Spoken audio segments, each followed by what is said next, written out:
What's going on, E Will? Shout out to E Will.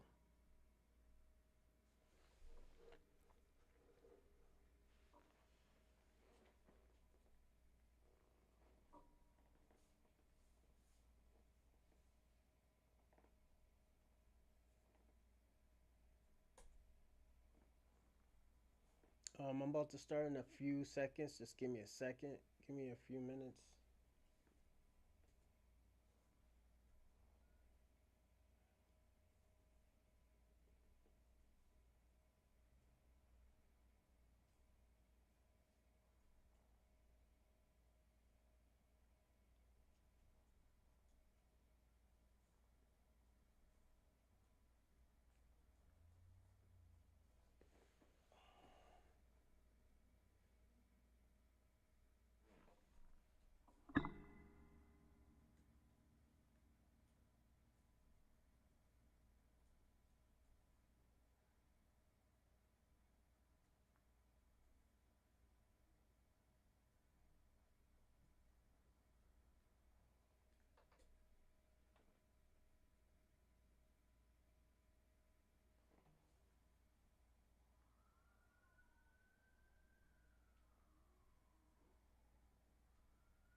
Oh, thanks, man. Salute, salute.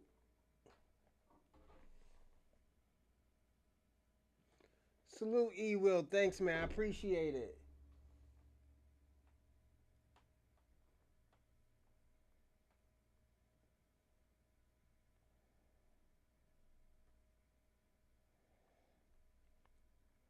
Give me a few minutes.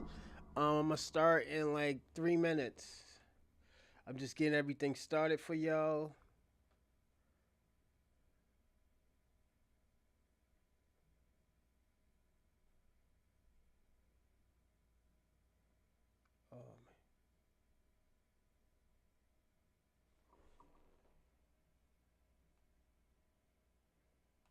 All right.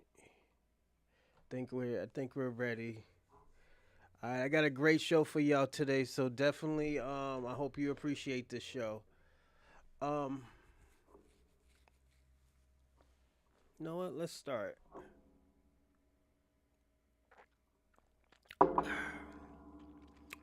And welcome to the Bronze Reaper podcast. I'm your host, Oroshalan Perkins. Shout out to everybody who stayed up with me last night. I appreciate that. I'm sorry I had to do a late show. I had training yesterday and I had to take a nap just to get ready for y'all. But tonight I got a great show. The global war on foundational black Americans. When I say a global war, I mean like different groups. We have Pan Africans, we have Democrats, we have liberals, we have Republicans, we have conservatives, we have Middle Easterns, we have Caribbean British, African British. We have a lot of people that are against us. Do we have allies? Yes, we have these sprinkle of allies. You know, the ones that are rebels, the ones that are rebels, and shout out to the rebels that has to tell their own people, like, hey, yo, they don't mean it this way. Foundational Black American is a lineage.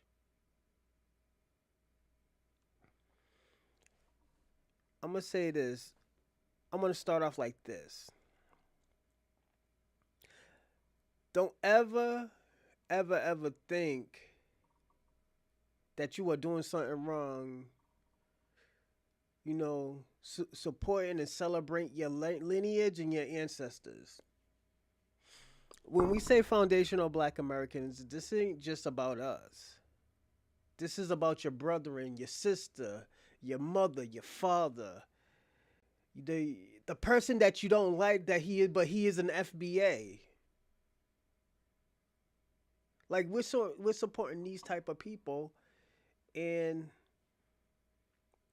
this is this is this is I'm gonna say this is legendary.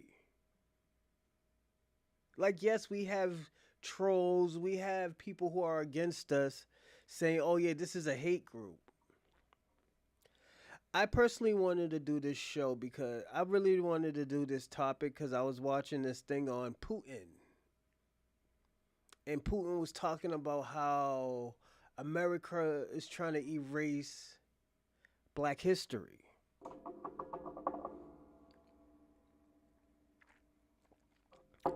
We got to understand the reason why we have Black history anyways, because they wasn't trying to talk about us. They wasn't trying to talk about the success that they had in America. They had to put a white face when they talk about our inventions. They had to put a white face when they talk about our our success in politics. Our civil rights, they had to put a white face. But you have to understand there are people who are in the dark that were doing stuff. Like your uncles, your cousins. And when I say your uncles, your great uncles, your great cousins, your grandparents, if you're old enough. And this isn't a topic show. This isn't a show that, like, we shit on other people. No, this is a celebration. I'm gonna say this is a celebration for foundational Black Americans. I want to say that first. I want this to be a celebration. I want us to be like, oh, yo, you know what? Yeah, we go hard, protecting our lineage, but right now we never have time to celebrate. This is what we fight hard for, is to celebrate our culture, celebrate our lineage, celebrate the great people who have done something. Even cool ass Ben Carson, the inventor of the heart, was it the heart transplant or heart separations or something. But we still celebrate him in Black history, you know? And I also want to say this too as well. There are people against us. There are people who trying to disrupt and manipulate, and I think the connection is missing. All right, give me 1 second. I'm gonna look at it. Uh,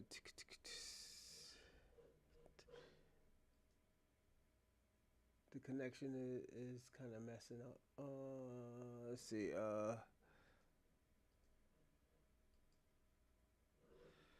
Let me see how it looks.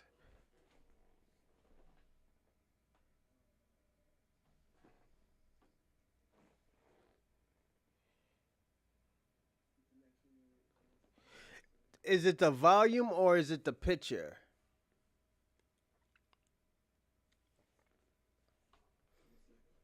Let me. I'm gonna try. I'm gonna try like a.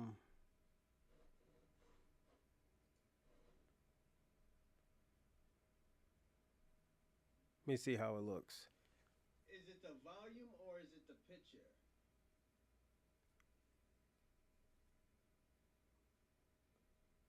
Let me. I'm gonna try. I'm gonna try like a. Let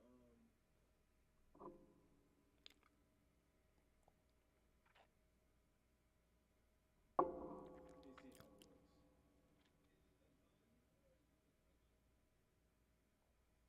Salute FBA Convo. How's everything? Just trying to see if the connections. Oh, it's perfect. All right, thanks. Let, how's it going? Let's go. Shout out to Let's Go. Let's get it. Double O 4. Salute. Shout out to FBA Convo. Salute. E Will. Salute. You know, before I start, like and subscribe and also comment. Um, if you want to jump on the panel, definitely shoot. I'm gonna put my email down there and just say, "Yo, Big Dog, I sent you an email. I want to jump on the panel and talk my talk or say what I want to say. You know me. I'm not gonna interrupt you. I'm gonna let you. I'm gonna let you get busy. You know. Thanks, E Will. Thanks, E Will. Okay, it's fixed. So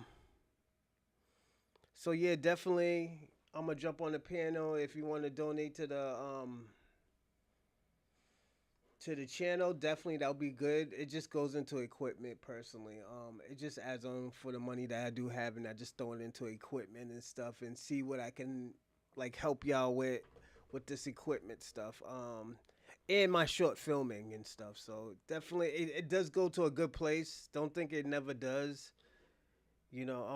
Like I said, I work hard, so definitely, I just invest in everything that y'all give me. So that's, like I said, I put whatever you put in, I put double in. So don't think it's just the donations. I definitely do put stuff in because I work hard just to entertain, give knowledge, help the best way I can, just the whole 9 yards. I'm trying to, like I said, I'm trying to start something big, And the thing about it, like I said, I've been documenting all of this stuff, so definitely it's gonna be great. When like it might even become a book. Who knows? All the document that I have been doing, and also I'm gonna have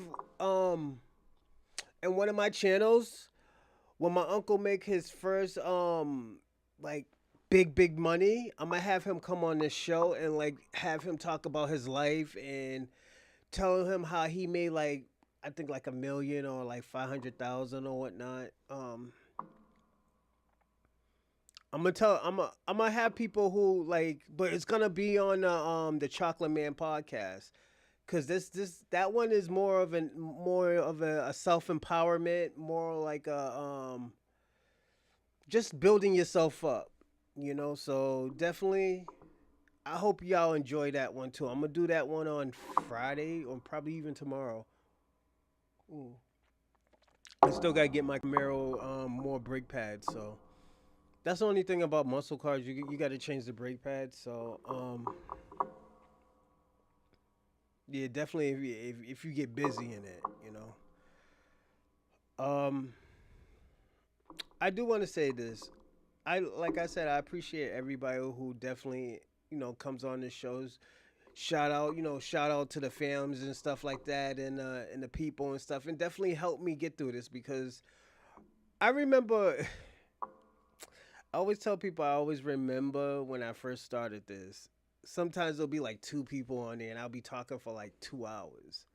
All right, make come come on here and teach us how to trade. He said he makes all this money. Yo, that would be a great idea. When Kwame gets up here, I'm gonna definitely talk to him about that. Um, definitely about was it day trading and stuff like that. Yeah. So yeah, that's a good idea, Evo. So when we do the Chocolate Man podcast, I'm gonna tell people, yeah, we're gonna have and I'm gonna let everybody know when we have Kwame up, or also known as Revenue. in the Pan African community revenue. So yeah, we're gonna see if he wants to pop up and give people some advice. Even we'll probably even do it on this show too a few times a week.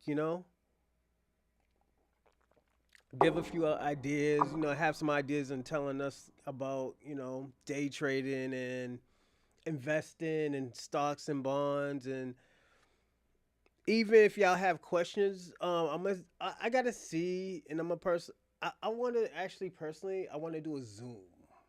I want to do a Zoom for day trading, and like all the people who want to learn about day trading and people who does day trading and stuff like that. I want people pick each other's brains and see how people get busy. So each one teach one, as I say. And like I said, this I always gonna say this. This is a foundational Black American platform, but also this is Black empowerment. So it doesn't matter what your background is. Just know that this is a foundational Black American platform, and you got it from a foundational Black American. You know, and like I said, Kwame's a Jamaican. He's not really good in politics, but he says he's a great day trader. So definitely, we want to pick this man's brain. We're not there to clown him. We're here to get education when it comes to day trading and stuff like that, and empowerment. And anybody has any other not even like just skills and like anything that they just want to teach people, and like they're like, oh yeah, I don't want to really start from like the beginning of a channel. I want to grow my channel, and you want to hop on my podcast. Yeah, definitely hop on my podcast. Saying tell people that you're about to start up a podcast and this is what you're gonna be doing. Definitely, I don't mind y'all do all of that and stuff. So I know a lot of people don't like that, but I don't mind. If it helps you, it helps me. That's how I look at it.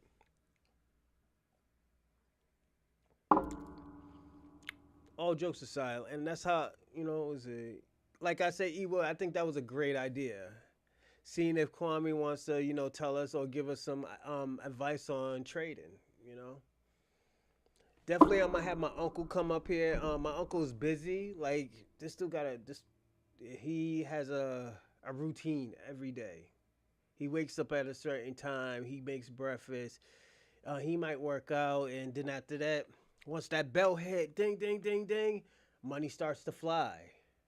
Should I take it out? Should I take it? Just it's super dope. I want to do a Zoom, and the reason why I do want to do a Zoom, so I think if you do want to learn it, you could jump on there. And I probably will do a Zoom.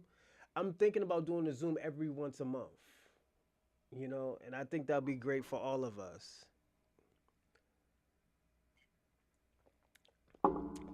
You know, like I said, the Bronze Reaper podcast it is a FBA platform, but anybody can come on here and talk about it. Like we don't discriminate, we don't do none of that. Like we seen last night, fucking Shabaka talking crazy, Kwame talking crazy. We had fucking commit people on here. Even Double Edge came back on here for a little bit, and I was like, yo, what's going on? And I remember Double Edge when I first met him, he was trolling me. Shout out to him.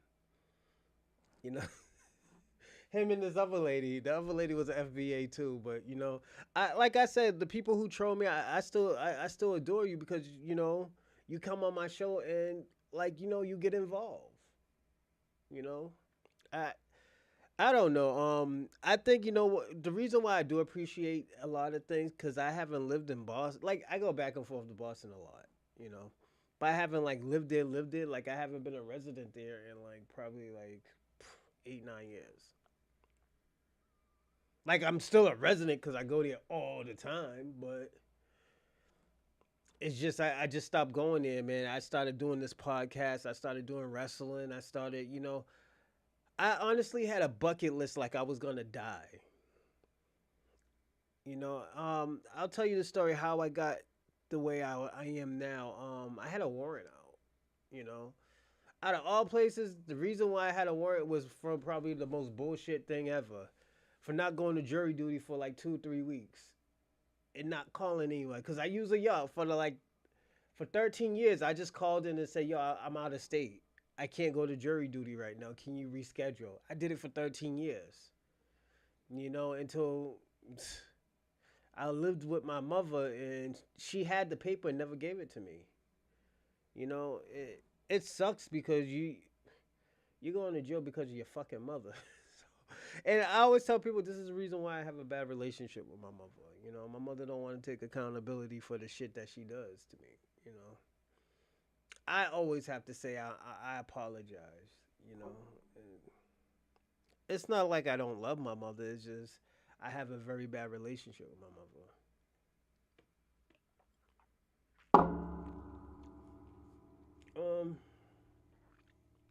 I always tell people all the time it's probably because I felt like I was a kicking mule. You just kick me because you can. You talk shit to me because you can. You beat me down because you can. Then I got into a situation where this girl talked about she was my baby mother, and I'm like, yo, what are you talking about? I don't remember even having sex with you. But I knew I was out here in the streets like, yo, fucking. But I was a drinker. I was a heavy drinker. Like I drink red wine. Look at me, I'm drinking red wine now. But I was drinking like heavy liquor every night. And like I said, it fucked me up, man. It fucked me up to a point. And I know because I'm gonna say this. I didn't have suicidal problems, but I had pain. I had emotional pain. I knew that. I had emotional and mental pain. The way how I got through it, and I'm gonna be personally honest, I just stopped and breathe. That breathing turned into meditation. Meditation turned into like chakra and stuff like that. Um, that's why I always practice breathing techniques and stuff. I got my breathing joint over there somewhere. I can't even find it. But yeah, I got my breathing joint. Or is it over here? Somewhere over here. And I practice my breathing and stuff like that, and like meditation and yoga and stuff like that. That's why I always tell people. And shout out to Comet TV because we were talking about that on the show last night. I was like, yeah, I do yoga and meditation. I think I told him meditation, but I meditate a lot because at the end of the day, it's like I would. If you would have seen me probably like 7 years ago, 7, 8 years ago, I was stressed the fuck out. I wasn't this big. I was like 150 pounds, 153 pounds. One time I was a pescatarian for a whole year. So that means I only eat seafood and everything except meat but seafood. That's it. I had a seafood diet and stuff. I looked like I was dying. Then I went back to eating chicken and beef and stuff like that, and I still wasn't going gaining weight. And this is when before I had my child. I was stressed the fuck out. I was stressed out. I just felt like everybody was disrespecting me. People didn't appreciate me. Till this day, I still to this day feel like people don't appreciate me. But this is why I do a lot of podcasting because at the end of the day, y'all do appreciate my content because even Kwame, he talks shit on my podcast, but at least I know he's appreciating, you know, appreciating everything that I am saying, just coming on my show when he doesn't have to. He could come on like a thousand other people's show, but he comes on my show. Shabaka does the same thing. Even though when you want to hear something crazy, I think Shabaka and Kwame are the same people. I don't think they're different people. I think they're the same. Um, they talk the same. That's probably why. It's all right if they do. It's all right if they are and they're trolling and stuff like that. It's cool. I don't mind. It's just honestly too. Also, I don't take a lot of stuff serious anymore.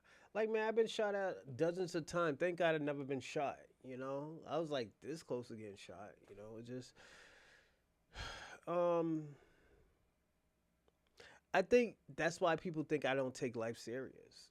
You know, once you've been shot at, you're like, yo, what the fuck? Because sometimes you think like, yo, can I go left or right? And you just have to run straight. You're thinking like, damn, I might get shot in the shoulder or some crazy shit. It's you'd be surprised, man. But yeah, it's like, yo, my life, I'm gonna be personally honest. My life always been a roller coaster. I traveled too. I traveled to a lot of places. I went to Dominican Republic. I've been to Puerto Rico. I've been Antigua. I've been to Dominica, Saint Lucia. No, was it Saint Thomas or Saint Lucia? I think it was Saint Lucia. I've been to Brazil. A lot of prostitutes down there. Beautiful prostitutes down there. Jamaica. I've been to Jamaica. England, Norway. I've been to a lot of places.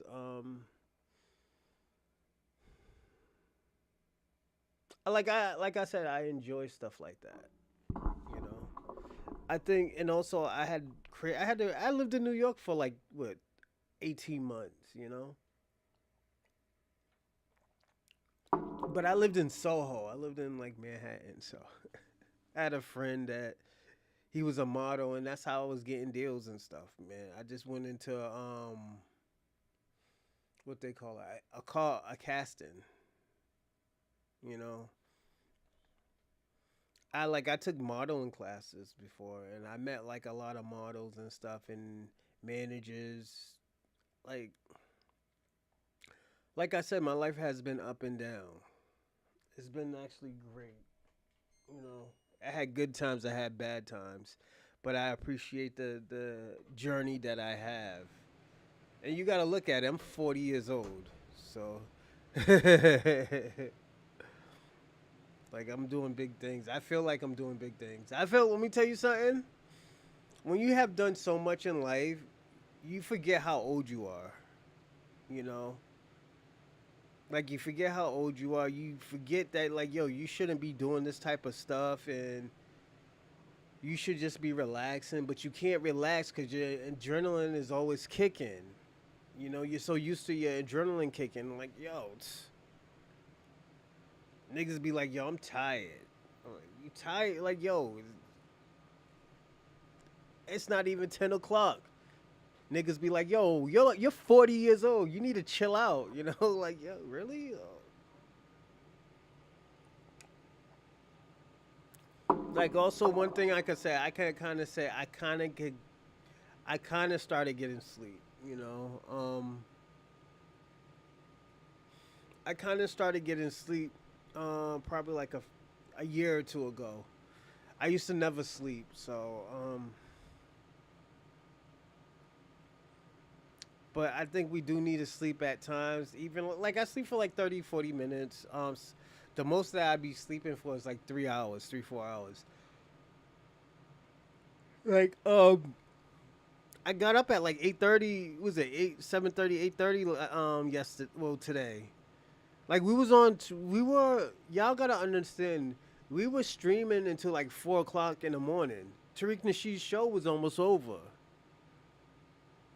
And we ended at like 4 o'clock.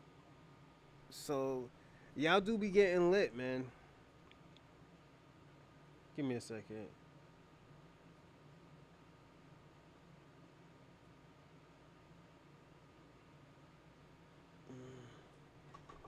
And like I always say, I'm always busy because, like I said, I got kids and stuff, man. You know, this E Will. Thanks E Will for the cash. I mean PayPal, man. Thank you. I appreciate it. Let's see how to request.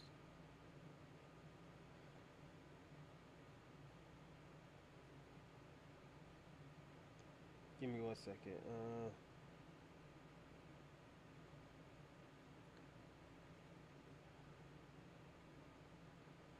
Thank you, man. I appreciate that for being a realist.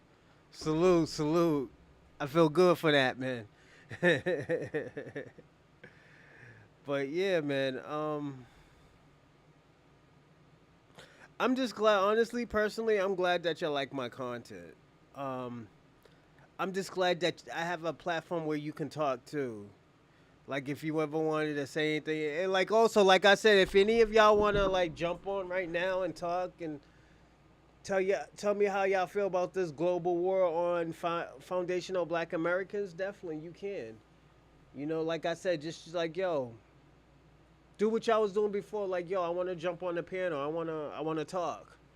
Definitely, I'll let y'all. As long as y'all don't be talking about that crazy stuff that get us to get this platform copy strike. Yo, cause the thing about it, I'm gonna tell y'all the truth. I felt the pain of like being copy strike. Yo, I didn't know what to do with myself. I'm so used to like having my kids, getting my kids to what they got to do, then coming back and getting business started. Getting busy on the Bronze Reaper podcast. Or making content for Pornhub for them and stuff. Like like I told you, I make content for Pornhub for everybody. I do reaction videos for Pornhub. Like we will watch a whole video and stuff like that, cause um people. I'm gonna tell y'all something. I have friends that are in the industry. Don't get me wrong. They always tell me about, oh yo, I did this scene when I was like this and this, or it was like five guys. I'm like, yo, what the fuck? I'm like, yo, that's a lot of guys, man. A lot of dicks, man. So, and some guys like, yo, me and these three guys, fucking, gang bang this little skinny white girl with blonde hair, blue eyes and stuff. She was like a less than 100 pounds. I'm like, bro, that's crazy. How did y'all do that? Did she survive? I just want to know if she survived.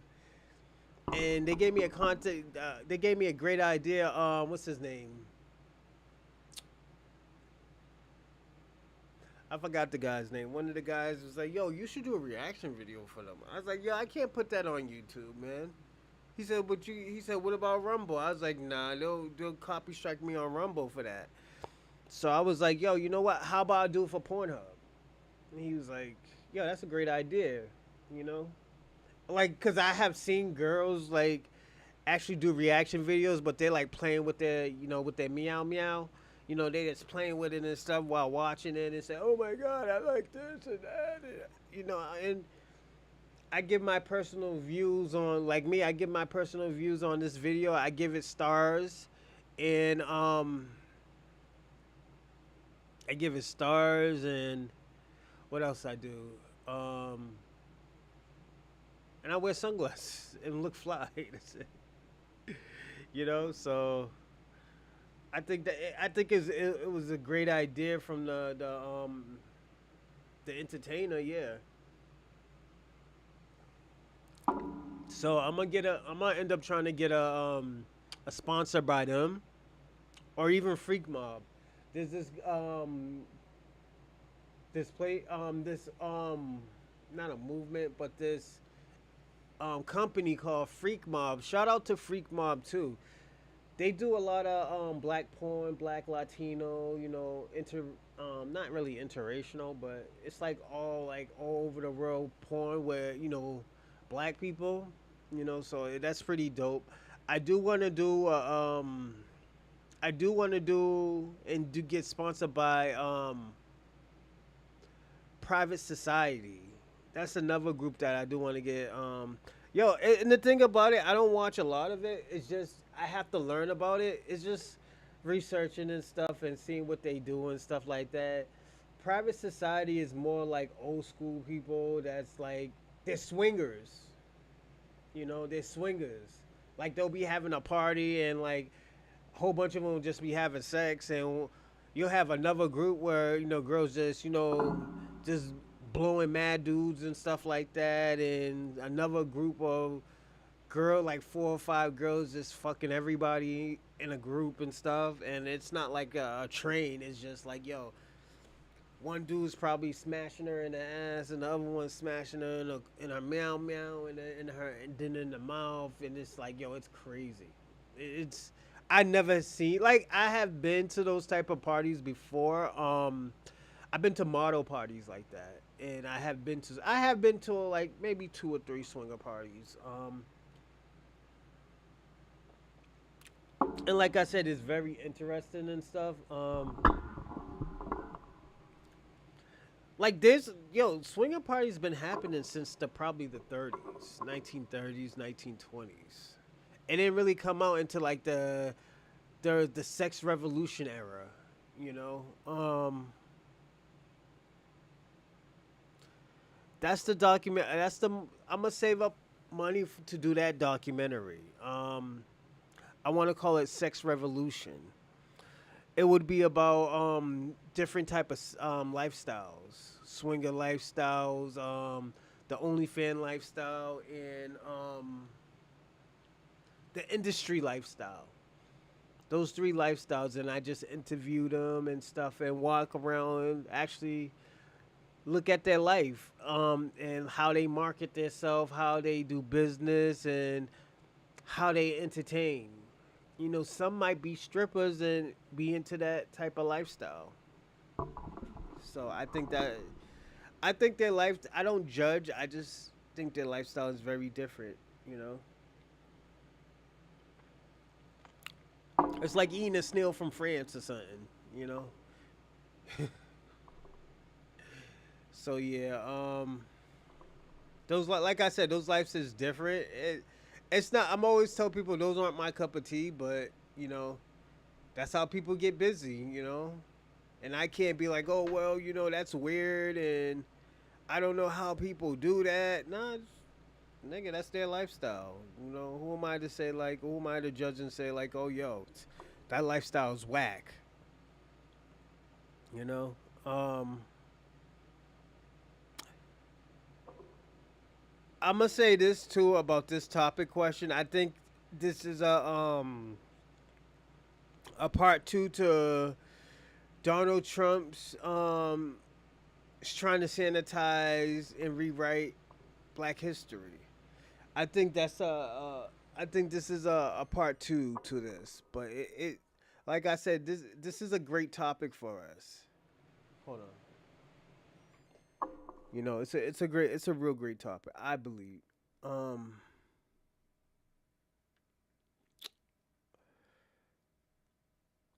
but also like I said, this is a celebration,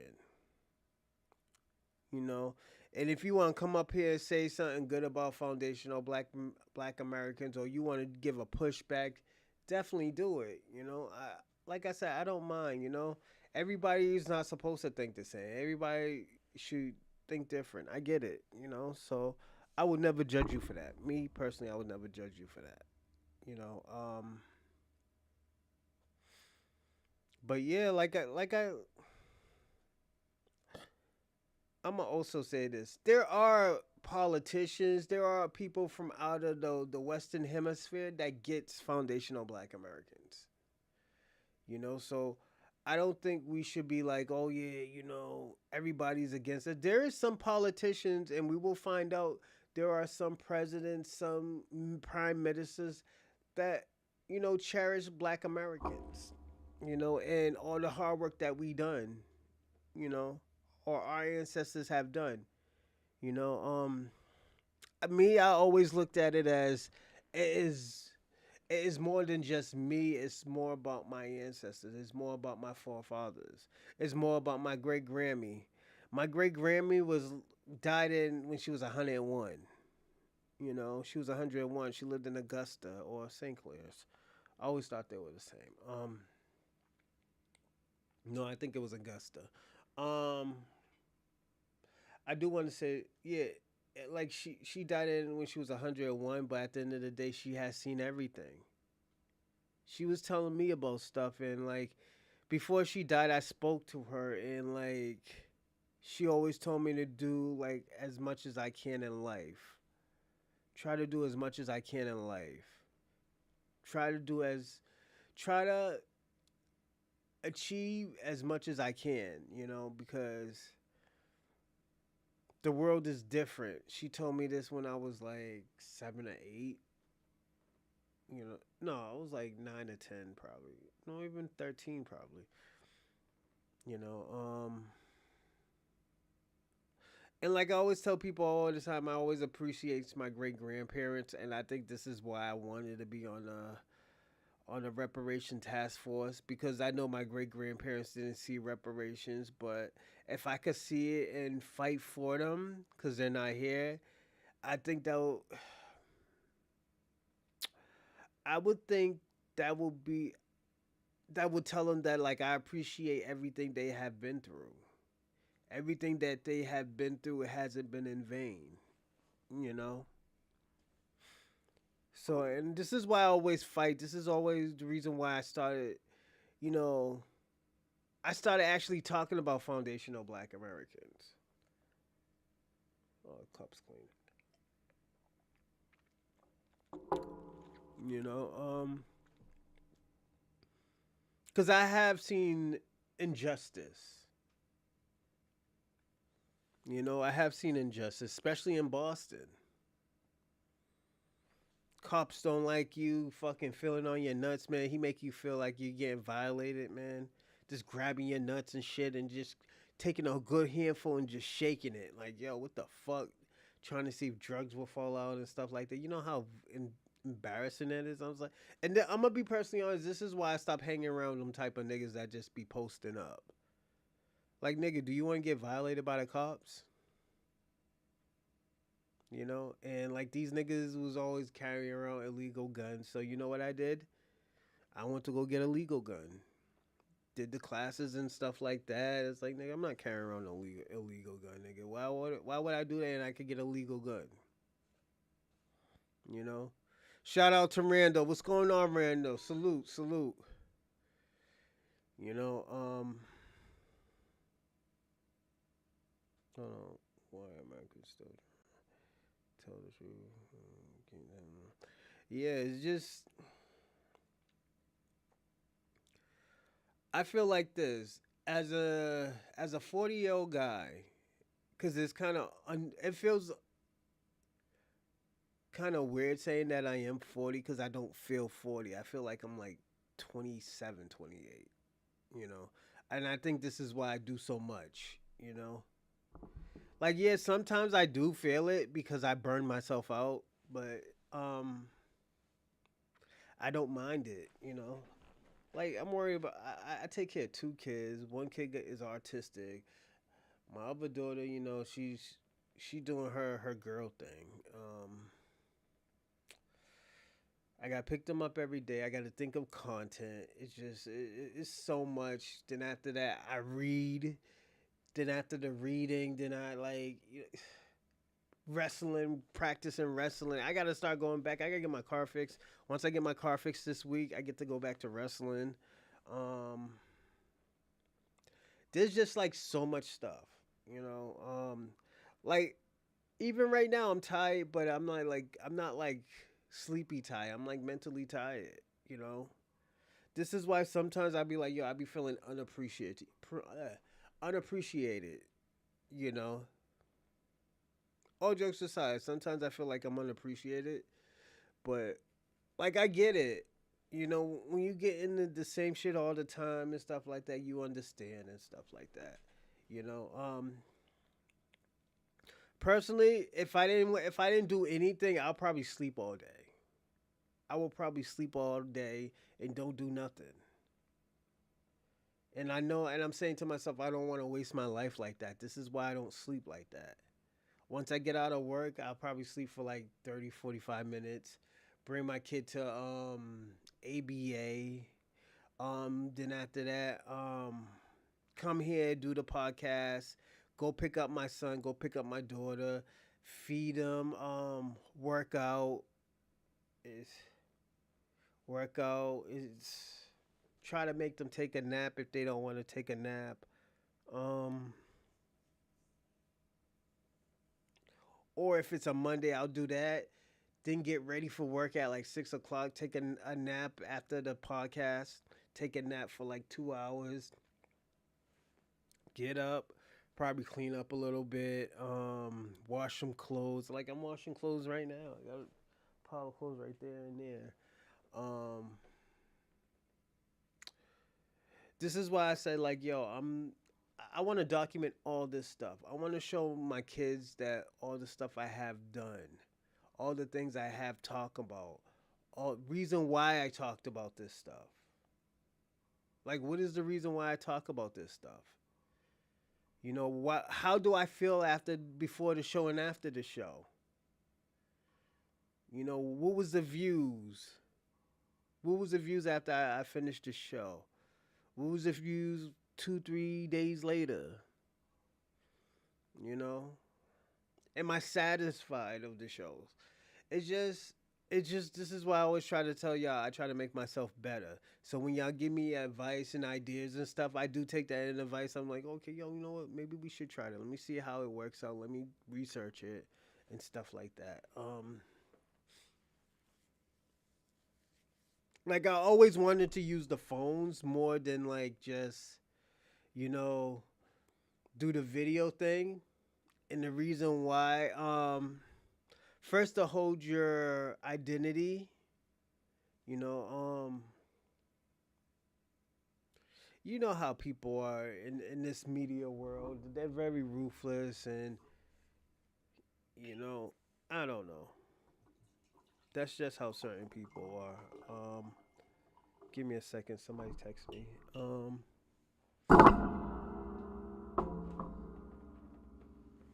Oh, Wiz Mason. I forgot to tell him that I'm on live. You on live. I'm gonna send you the link. Yeah, man. It's just, you be surprised, man. And I'm gonna tell y'all all. I think y'all should document everything y'all do.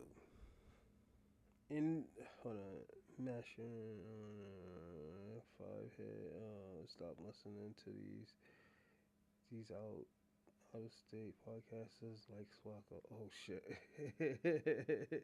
Yeah, niggas is jumping on Flacco's back right now. But I do want to say this. I think y'all should document everything. And the reason why I feel like y'all should document everything, because I feel like, yo, your adventure that you are having in life can help other people, can inspire people, it can influence people.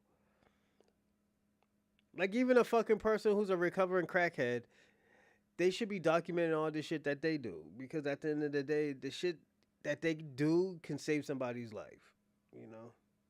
And I'm sorry I'm using a crackhead, but you know, and it's kind of drastic, but you know what you know how it is. Like sometimes it's like, yeah, that's just how those people are, you know. I do want to say this too. My uncle gave me that idea. He gave me that idea of documenting stuff. The guy who does the day trading. He gave me that idea. He's like, "Yo, what I do is and the thing about it, that's my big brother, my uncle. I don't have no big brother. I'm the oldest. You know, like I always tell people all the time. Sometimes it sucks being the oldest, and the reason why it sucks being the oldest because you can't make mistakes. Everybody expects this out of you because you're the first child, you're the firstborn, and I'm the firstborn on both sides, my mother and my father. You know, um, like I said, but the good thing about it, you could break boundaries and stuff for the next child or the next siblings. You know, so I think that's the coolest thing. It's cool, you know, to do that. You know, if you're a twin, you get to do it together, but I'm not a twin, you know. I have people that look like me, you know, so I got this cousin Stevie. We got like the same nose, you know. We got like the same fucking nose, you know. Just pointy, and he's darker than me, you know. Darker than me. He got the weed eyes, you know, like so yeah, it's I love my shout out to my cousin Stevie, man. My cousin Stevie, he was super dope. He's one of my coolest cousins. You know, my favorite cousin, my cousin Star. She lives in South Carolina. She used to play for Seton Hall, actually. Um, she was super dope. She got me into fashion. Um, Yeah, she got me into fashion. It's. I hope I get famous where I can buy her one of those luxury cars. Cause she has helped me in my life. She was like an older sister to me. I don't like I said I'm the oldest sibling, so if I ever had an older sister, that would be super dope too. But she's closest I have to an older sister, and she's like what, probably 10 years older than me, 8 years older than me. Um, her and my auntie Tasha. My auntie Tasha, she beat breast cancer. She beat stage 2 breast cancer. So that's super dope. She was all on TV and shit. She was on Channel 7. She took like this new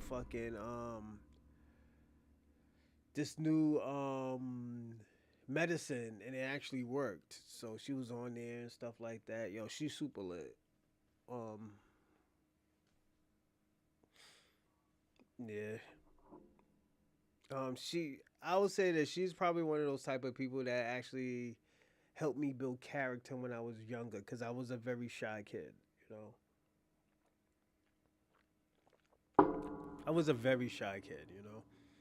I used to think I was ugly, but you really didn't know because girls won't tell you that they like you and stuff like that. Like girls used to talk about me all the time. Girls used to like pick on me and stuff, but they liked me. So that was super dope when you get older and you find out. So yeah, it's. I'm sorry if I'm rambling and stuff like that. It's just um I really didn't talk today, so yeah. Let me see what we doing. Yeah, it just I'm just like honestly, I'm just mad excited that I'm online again. You know, my kids asleep. My son knocked out. Them Pampers is on. Them pull ups is almost done. So you know what? He ain't getting no more pull ups. He has to wear underwears before he goes to bed and stuff. So I get to save money on Pampers and probably just goes to fucking detergent. Once he pee on himself for a few times. But he'll get it. He's very smart. He's artistic, but he's very smart. This man been destroying all my juices, my liters of juice. Oh my god, he just destroyed like a liter of fucking orange juice, and I tasted it, and it tastes like fucking popsicles, like popsicle juice. I was like, yo, why the fuck is this different? Why does this taste weird? Man, I poured it again, man. A fucking popsicle stick fell out the orange juice. I was like, no, this nigga did not just do this. I was like, no, this nigga did not just waste all my fucking orange juice. I wanted to fuck him up. I'm gonna be personally honest. I wanted to fuck my son up. But I know he didn't mean to do it, but he did it anyways. But I still love him. I'll get over it. It's just I didn't expect him to do that shit.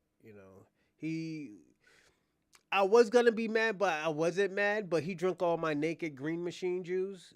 But he likes it. At least he drunk it and didn't waste it. So I could say that. And I was gonna drink some more of it with my boiled eggs and grits, and he drank it all. So I was mad about that, but I didn't show. I just smiled like, "Oh, okay, you should drink it, yeah." But yeah, my daughter, I took her tablet, man. I gotta teach her responsibility. That's my thing. I want to just teach my daughter's responsibility. I think this is why I'm a little bit harder on her. Um, because there's certain things that she should have been, able not to be doing and stuff. And like I don't want to like I took her tablet. I didn't want to take her tablet, but I have to because you can't keep on making these type of mistakes. First, I wash too much clothes every day, so I'm tired of washing clothes. I'm like, baby, I'm tired. If I don't wash your clothes, you're gonna smell like pee. So you gotta clean yourself. Yeah, it just I don't know, man. It's nuts, man. My daughter's nuts. She's getting there. I tell you that. I'm proud of her. I'm proud of her because she's getting there. Even though she should have been there, I'm proud of her. It's just like I'm overprotective of her. My son, I am overprotective of him too, cause I always watch him. Like when he's about to do something crazy, I just grab him already. And he's like, "Yo, how the fuck you knew?" He gave me that look like, "How the fuck you knew that I was gonna do some stupid shit?" You know. So it's crazy, man. I love my kids. My kids they keep me young. But yo, I can't wait till this platform gets bigger and I get to buy a house. Then I get to use the house cause I'm gonna buy two houses. This is my idea. I'm gonna buy two houses. One house to live with my children and stuff, and another house for media. So say like if we're doing a podcast and stuff, and I want to do like a show or something, like a podcast show where I'm talking to people right in front of me and stuff like that. I will have a house for that, you know, and it'll be like a living house. And I'm gonna open up a few businesses. I want to open up I want to open up. Yo, you want to hear something crazy? I want to open up a Latin club. Even though I talk shit about Latinos, I want to open up a Latin club. I want to be the first black person to have a successful Latin club. First foundational black American with a Latin club. You know?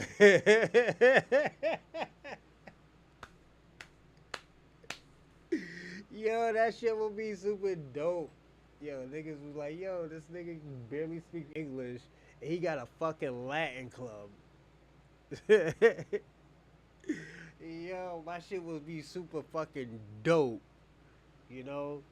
But I'll have another. After I do that, I'm gonna open up another club. I'm gonna just when I say like with this podcast, and I'm gonna get in politics too. Fuck it.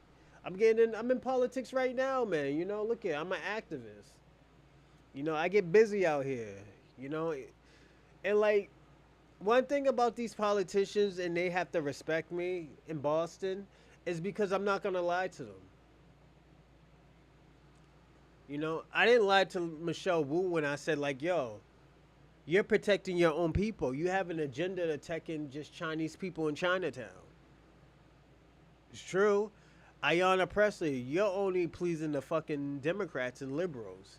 You don't really care about your own people. And it's not like because I want to shit on her and stuff like that. Even the guy Sean Nelson, who's going against, I think he's trying to be a mayor or something.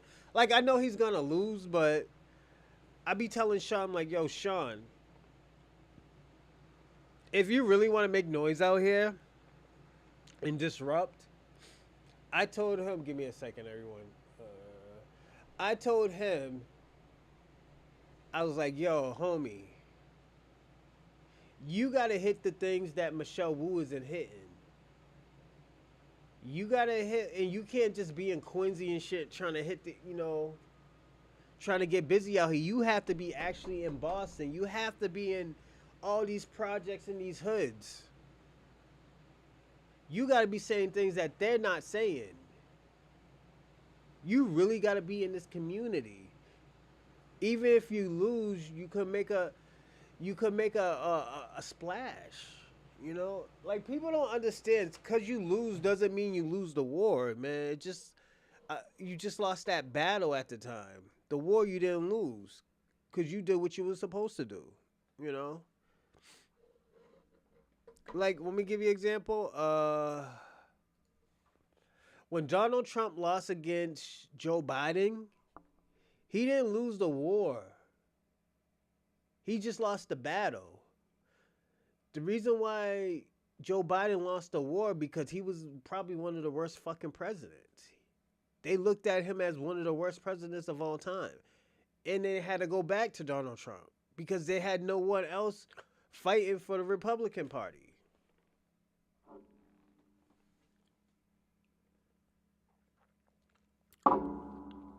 Everybody said, "Yo, Joe Biden suck."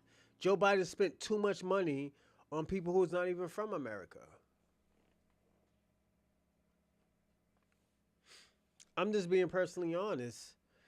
That's how people looked at it. And we're not even talking about Republicans. Conservatives, we're just talking about just a point of view of like most people how they look at it. They didn't like, well, you know what, Joe Biden has done a good job. It's like, no, this motherfucker spent up all the fucking money and the gas prices went up. The eggs was out the fucking roof after Joe Biden left. This shit had to be fixed. You know, even let me tell you something. We could say Obama was a sucky ass president, but you gotta understand, Obama, what he has done, and I'm gonna say this. I'm not an Obama fan. I think Obama sucked as a president. But Obama did what he had kinda had to do.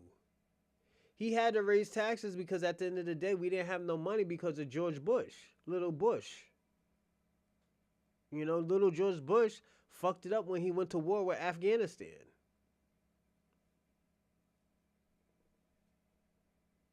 So the money that Obama made went to Donald Trump. And Donald Trump still fucked it up, you know? Was he fully to blame for it? Not really, but he was supposed to be blamed anyways because he's the one who spent the fucking money. But the reason why I say he wasn't fully, he don't take full blame for it because COVID happened, you know? If COVID would never happened and he was just a sucky ass president, yeah, niggas could kick him in his back. But we have to give him some type of lenient or some type of grace. Not full grace, but some type of grace.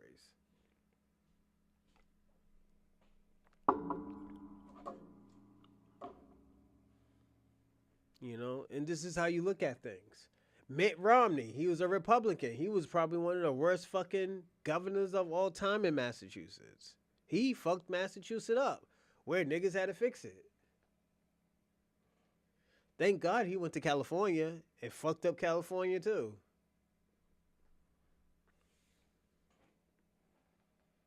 You know? But let's get into this topic question. You know, I know I've been talking. I like to talk. But the global war on foundational black American. The truth of foundational black American. Most black Americans are multi-race from America. We have races in America. Some of us is mixed with African race. Some of us is mixed with red natives. Others is mixed with probably some type of Moor. Cause don't forget the Moor's been all over the world. Africans been all over the world. The Slavic Indians, they came to North America. So we got to give that the benefit of the doubt, you know? That's what most of us was. We had a whole bunch of races. We had so many type of ethnicities living here that it became an ethnogenesis. You know, and it's like that's why I say, yeah, we all have African race. We have African genes. We have red native genes, and we have more genes. But we have to understand that we're not fully African. We don't know how much African genetics that we have in us. Is it a lot? Maybe, we don't know. I'm gonna be personally honest. I don't think we will ever know. Cause this 23andMe, that shit is inaccurate. That shit is very inaccurate. You know, so those is one of those things when you're playing like fucking around with a Ouija board or something like that. That's how fucking 23andMe reminds me of. You know. Um, but we're this is a multi-race foundational black Americans. We're all multi-race, you know, and like I said, like yeah, I know y'all just want us to claim one out of, you know, how many races that we probably genes that we have in us, but we can't do that, you know, and this is why I had to do this show and stuff. I have to talk about the multi-racial genetics that we have in us. You know, like I'll be personally honest. Even the white race, they got multi genetics in them too. They have African genetics in them. They probably have very little of them, very little of it, because they probably had a little generation of it. Then after that, it just went white, you know, or European. Sometimes that shit happens. That's why sometimes a white person has great genetics, or a white person has this like great looking black feature. It just it goes like that. Look at Latinos; they try to whiten their race, hide that little Iblela that black Iblela they had. You know, West Indians. You know, when they get to America, they want a European so they could whiten their race. It always was colorism down there. We had Cornell official, not Cornell official, Vibes Cartel, who was bleaching his skin. Colorism, you know. Asian people do it too. They whiten their skin too. That's why you have some of those people back in the days they used to carry around an umbrella and stuff in the summertime is because they didn't want to get dark. It wasn't like, oh yeah, it was a cultural thing. It was they didn't want to get dark. An Asian woman told me this. You know, so it's a weird situation. This is why I always tell people all the time you need to re-educate yourself sometimes. Even white America, I think white America should re-educate themselves. Yeah, the white supremacy is teaching you your culture, but you still need to dig deeper. If you want to be that full, if you want to be if you want to be that person, that perfect person that you wanted to be, that's what you're gonna have to do. You got to dig deep into a lot of stuff, you know. Also, too, the truth is that Black natives, also known as foundational Black Americans or Black Americans, invented a lot of stuff in America, universal stuff. The gas mask, the stop signs, the traffic light signs, was it light posts, chairs, certain things for houses, parts of car components for cars, it's GPS systems. You know,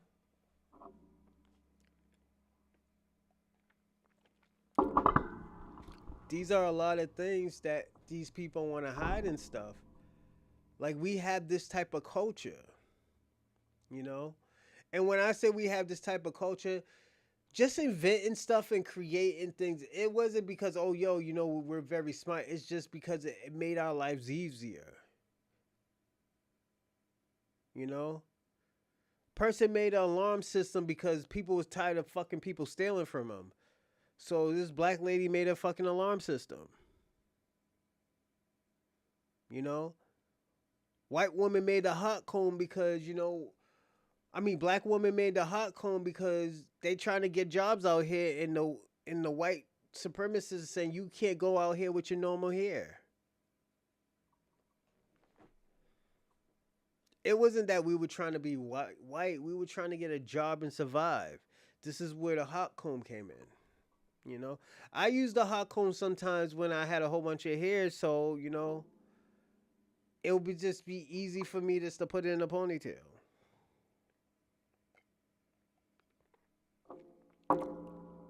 So yeah, shit be like that.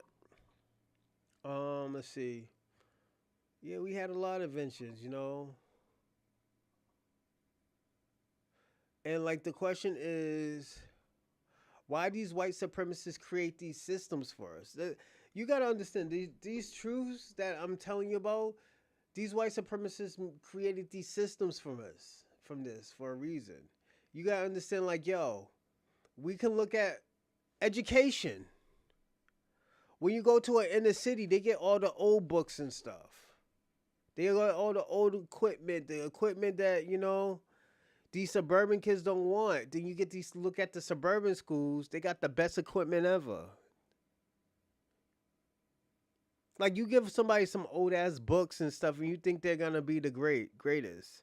Like black Americans we became great, great out of little. We made nothing out of something, so it came with the territory of what we were doing. Have other people of it has other cultures have done it? Absolutely. But in America, we're talking about America because America broke boundaries for people to keep even come into this country. This is why, like, let me tell you why I don't even get mad at Kwame, but I'm disappointed of Kwame.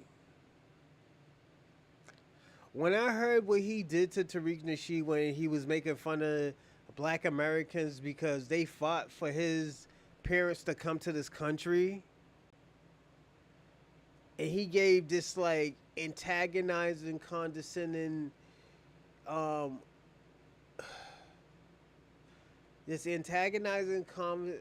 condescending like statement, that kind of fucked me up.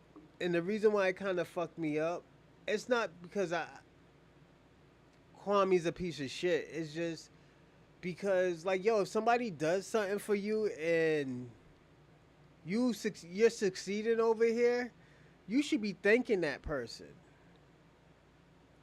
I would thank that person if that person helped me. I will always say, like, yo, without these type of people, I wouldn't be here. I owe them a lot. And one thing about Pan Africanism, and this is why I hate Pan Africanism, I'm starting to really hate Pan Africanism, is because all this stuff that we have done for them, they don't appreciate it. They wouldn't be as far as they are even in 2025 if it wasn't for black Americans. Everybody else get credit except us. We always have to share credit. We always have to feel like we can't do it by ourselves.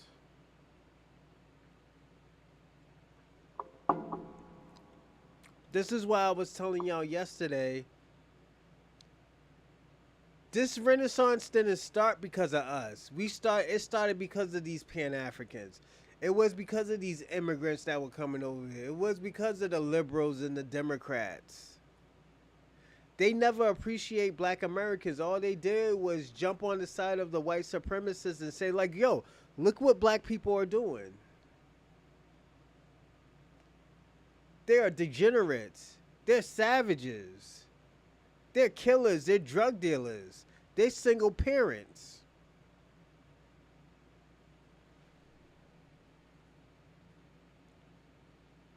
Then they ask the question, what?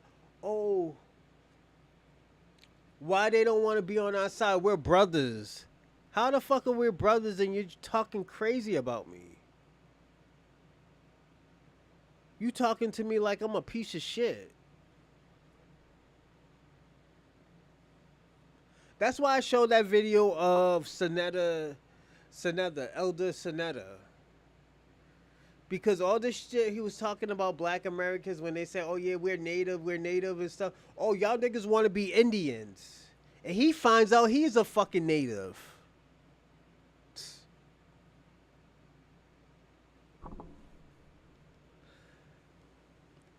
Like I always tell people all the time, the people who you consider your brothers, it hurts more than you're angry of.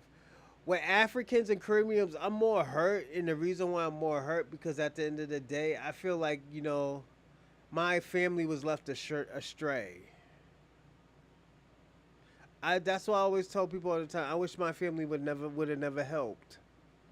I wish they would have let them suffer in their country.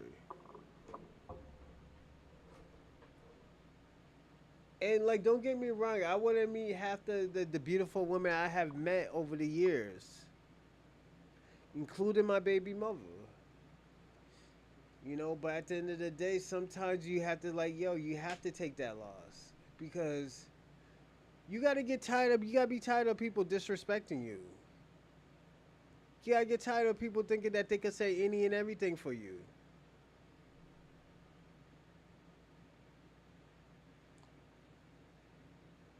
Like all the inventions we create, all the things that we have done for these people over in other countries. We have even fought for people in other countries. Nobody didn't fight for Ethiopia when they were about to get their countries taken away by Italians. It was black Americans. This guy went over there, taught them how to fly planes, taught them about guerrilla warfare. He turned on America just to help these people.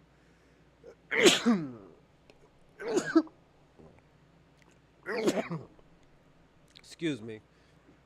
Then you want to hear something crazy? These Ethiopians, I think they were Ethiopians, gave land to black Americans. You know, these motherfuckers from Jamaica came over there, that country, and took some of that land, knowing that they didn't do a motherfucking thing.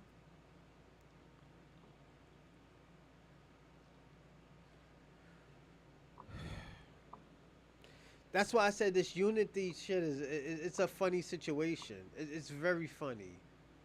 To me personally, it's a waste of time. You know, and I'm gonna say reason why it's a waste of time. It's a waste of time because at the end of the day, Black Americans always love. Hold on one second. Uh, we picked out a few. Yeah, we'll do that later. Um, like we did a lot for black. I mean, for this world. It's just the world doesn't love us. Like I said, the question is, and I said we have very little allies. Give me one second. I think my Streamlab has been taken out.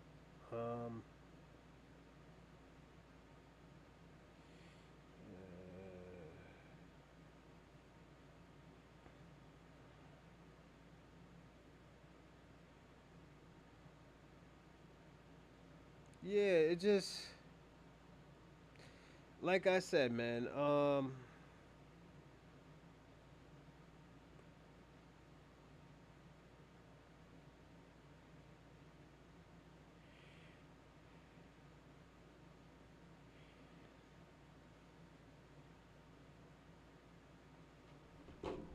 You know, it's different, man. Like I always tell people, it's different. Um,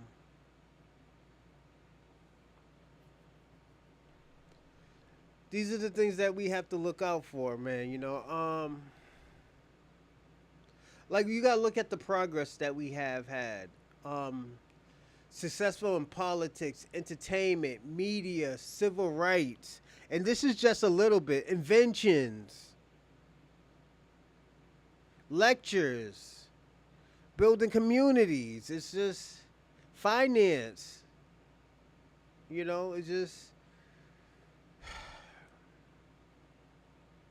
we don't get credit for that at all. We have to get, and this is why I always tell people all the time, and this is what's gonna happen to Pan Africanism and all these other diasporas. They're gonna have to accept foundational Black America. They can protest as much as they want. They're gonna have to respect it and they're gonna have to accept it. Once they start accepting foundational Black America, then we can work together. And when I say work together, you can help us with our stuff first, then we will help y'all with yours. Because we already know you're not truthful of help, one hand washing the other. And it has to be like this way because at the end of the day, we have tried.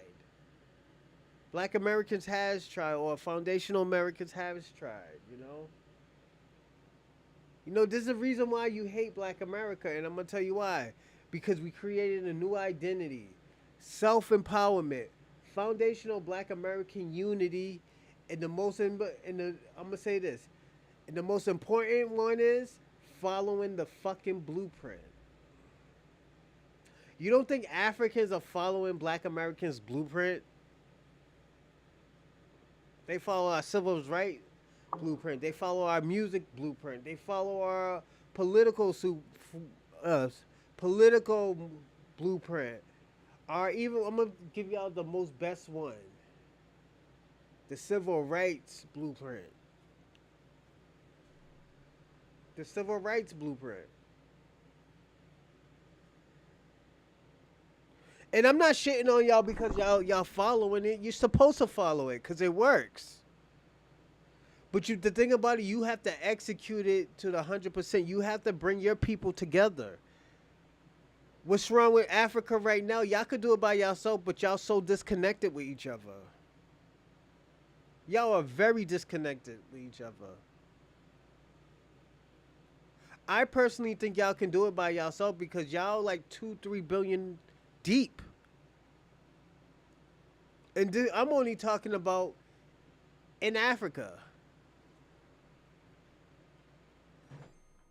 That's how deep y'all are.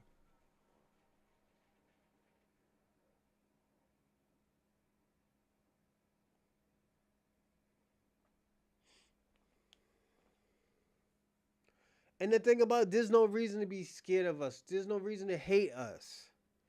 We are empowering ourselves right now so we could be strong for the world.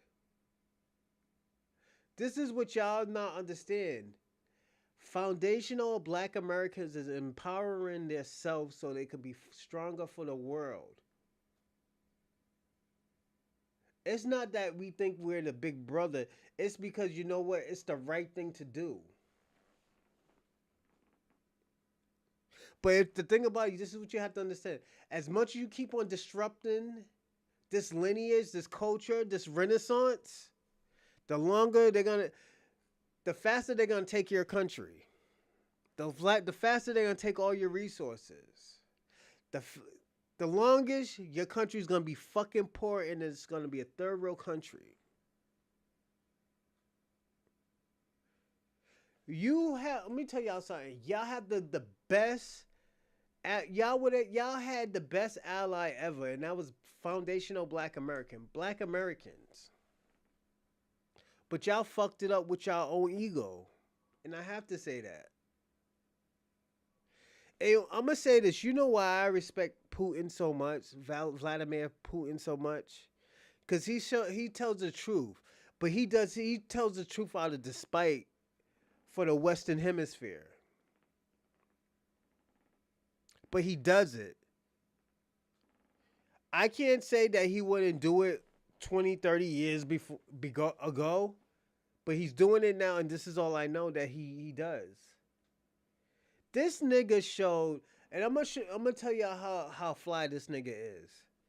This nigga showed Israel old artifacts of Jewish people, no, of Hebrews and Jesus Christ, and them niggas were black. He showed artifacts of that.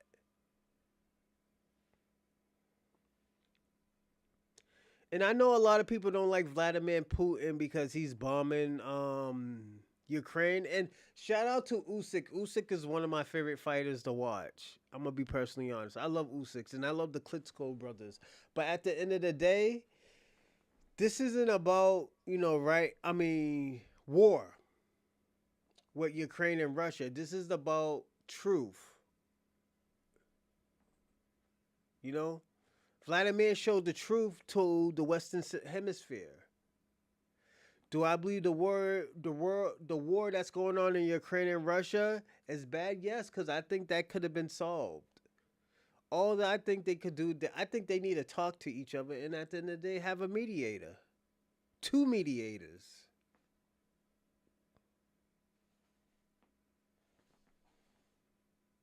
I think Vladimir Putin is a reasonable person. He has always been a reasonable person. Is he ruthless? Absolutely, but he always been reasonable. That's why I said it made him so powerful because he was a reasonable person. What's the ruthless shit he has done? He took 50% of people's shit. Yes, I have seen. I have seen documentaries of him doing that shit.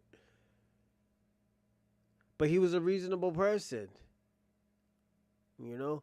And this is what we got to talk about, you know. But let's go on to the first video. I don't think we're gonna be on here that long, but we'll be on here not long enough, you know.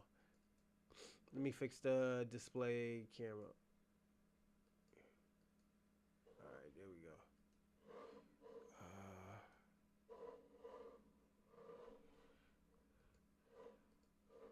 Uh, Bearable. And yet, Putin reveals the global war on Black history. What if one of the world's most polarizing leaders declared that history itself was under siege? Imagine the shock of hearing Vladimir Putin unveil not a military threat, but something far more insidious. A war against memory, a war against truth, a war against Black history. Whether one believes him or not, the claim cannot be dismissed, for it forces us to confront the deepest of questions. Who decides what is remembered, and who decides what is forgotten? For centuries, nations have clashed with armies, with flags, with blood spilled on battlefields. Yet beyond the roar of cannons and the spectacle of conquest, there has always been another struggle, silent, patient, ruthless, the struggle for control over narrative. To determine who is celebrated and who is erased is to determine whose humanity is honored and whose humanity is buried beneath silence. In this imagined disclosure, Putin is not merely accusing the West of arrogance. He is lifting a mirror to humanity itself, suggesting that the lifeblood of a people, their story, their memory, their history is being stolen from the collective consciousness of the world. And in that mirror, America is compelled to look at itself and ask, whose truth have we preserved and whose truth have we condemned to shadows? That's very strong what that man said. Just listen to what he said again, everybody, all right? Their story, their humanity. Putin is not merely accusing the West of arrogance. He is lifting a mirror to humanity itself, suggesting that the lifeblood of a people, their story, their memory, their history is being stolen from the collective consciousness of the world. And in that mirror, America is compelled to look at itself and ask, whose truth have we preserved and whose truth have we condemned to shadows? If these questions unsettle you, stay with us. Share your thoughts in the comments, and don't forget to subscribe, because the conversation about history, truth, and power is just beginning, and your voice matters here. The bombshell claim. Putin says Black history is under siege worldwide. To imagine a leader like Vladimir Putin announcing that Black history is under siege worldwide is to confront the raw truth that history is never neutral. History is not a dusty ledger of facts preserved in libraries, waiting passively to be read. It is a battlefield, and the ground is soaked with blood and silence. It is littered with the bones of forgotten names, the muted echoes of voices once vibrant with life, now swallowed by time and willful erasure. When Putin, a man so often accused of controlling narratives within his own nation, dares to claim that Black history is being systematically erased, the irony is sharp, almost unbearable.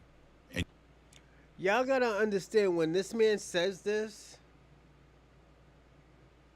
that they're trying to erase, just they're systematically trying to erase it. They're trying to use politics to erase this. Do I think they need was it the Samaritan museum? Should they get rid of it? No. But I think this way. Cause they get rid of it doesn't mean the history is erased. They can't erase our history if we talk about our history. This is what you have to understand, and this is what you have to find out. It can never be erased if we talk about our history with our children, our grandchildren, our nieces, our nephews. Tell them where we are from. This is why people, when they reclassify us as Negroes and not natives, that fucked us up because at the end of the day, we never talked about it. We just accepted that. We're in 2025 where we don't have to accept this shit no more. Look at how systematically they took our words and our lingo away from us. We used to say woke in the 60s and 70s. Now it's a liberal word. It means something fucking toxic. It means something toxic. And I'm not kicking in the back of the liberals or the Democrats. But the way how they mean woke is not the organic way of being woke. being systematically erased, the irony is sharp, almost unbearable. And yet, irony does not weaken the gravity of the accusation. Instead, it sharpens it, because whether uttered cynically as propaganda or prophetically as revelation, the charge forces us to face an unsettling reality. The memory of black struggle and black genius has always been contested, distorted, and diminished by those who fear its power. What does it mean for a people to be told, generation after generation, that their story is a footnote? Think of American classrooms where the brutality of slavery is softened into the sterile language of labor systems, as if human bondage were a mere economic arrangement. Think of those textbooks that reduce centuries of change. That's the crazy part about it, because they're trying to make black slavery the greater good, the evil good. How can something be evil good of humanity?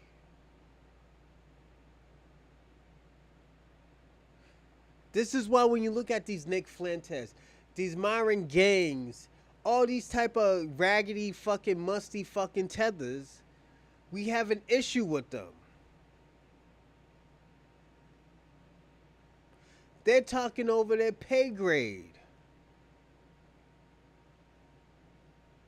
They're having a conversation with fucking God.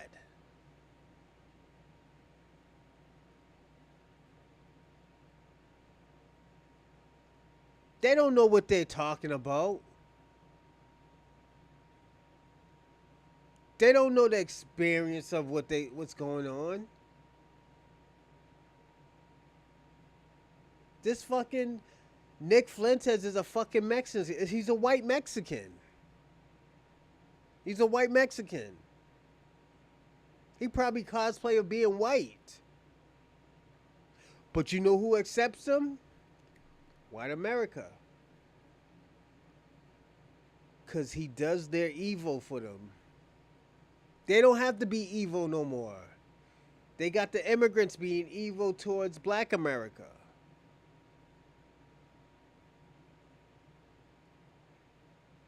Even Africans.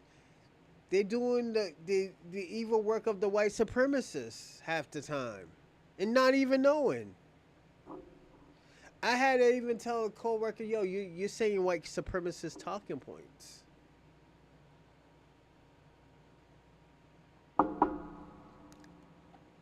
He didn't even want to believe me when I told him Europe was named after a queen of Africa.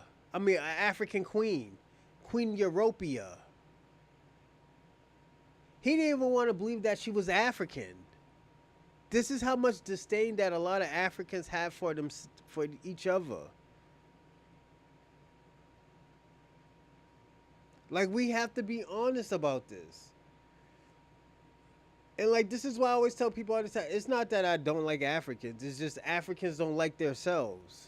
Africans has a problem or a self-hate where it triggers off something and turns on us. Talk about all the fucking wrongdoings that we're doing.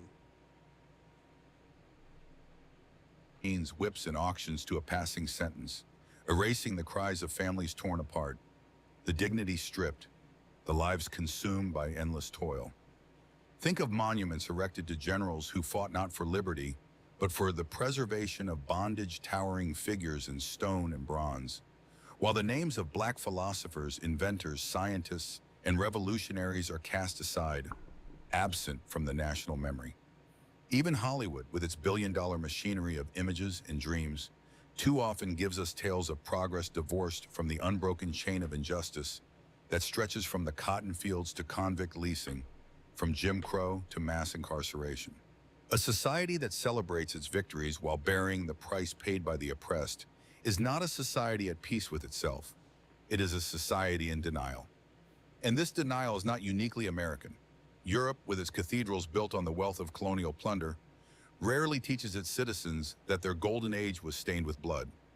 Palaces gleam, museums overflow with treasures, yet the story of how they were stolen through slavery, conquest, and the annihilation of cultures. I want to say this.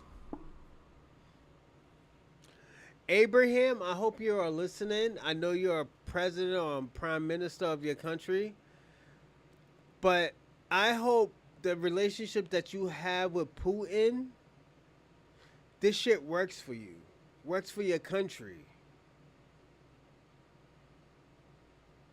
And the reason why, because you deserve it. You put yourself out there on front field by yourself.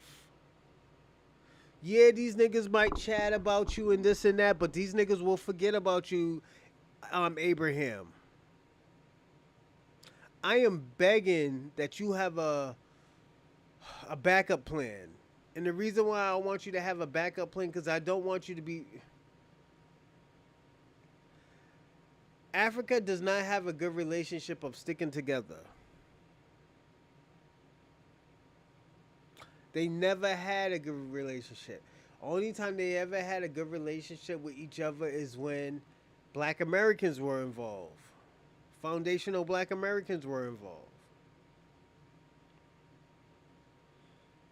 You know? And I hope, like I said, I hope you win your war. And I hope Putin can lead you there.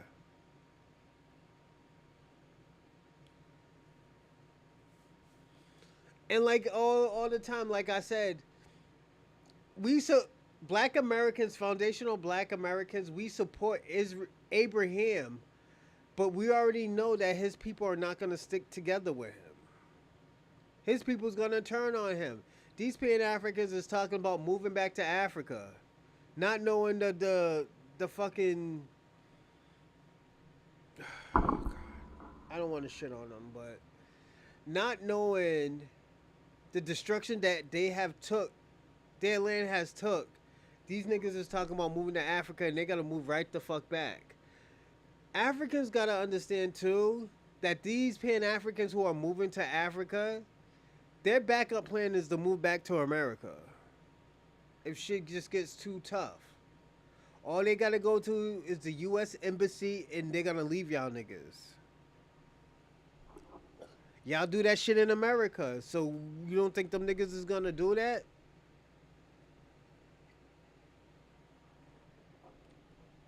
Remains hidden behind glass. In Africa, colonialism did not only redraw borders and steal resources, it rewrote memory itself. Languages suppressed, oral traditions dismissed as primitive, entire civilizations rebranded as tribal in order to legitimize domination. What we call history is too often the story of the victor, written into eternity, while the conquered are reduced to silence. That is why Putin's claim, however uncomfortable, strikes so deep. Because erasure is not confined to a single nation. Erasure is the method of power itself. I'm gonna say this thing too, and I'm gonna just let this fly.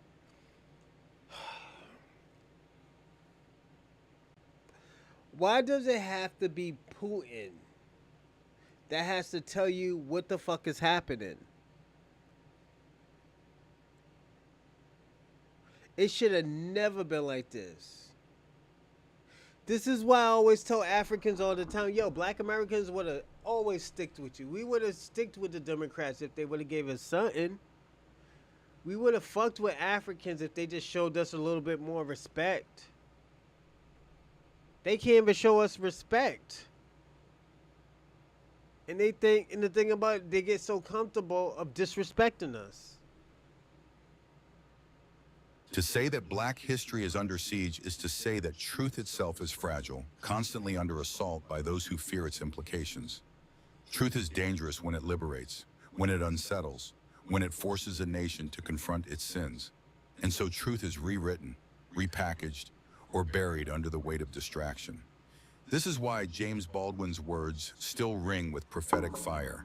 The great force of history comes from the fact that we carry it within us.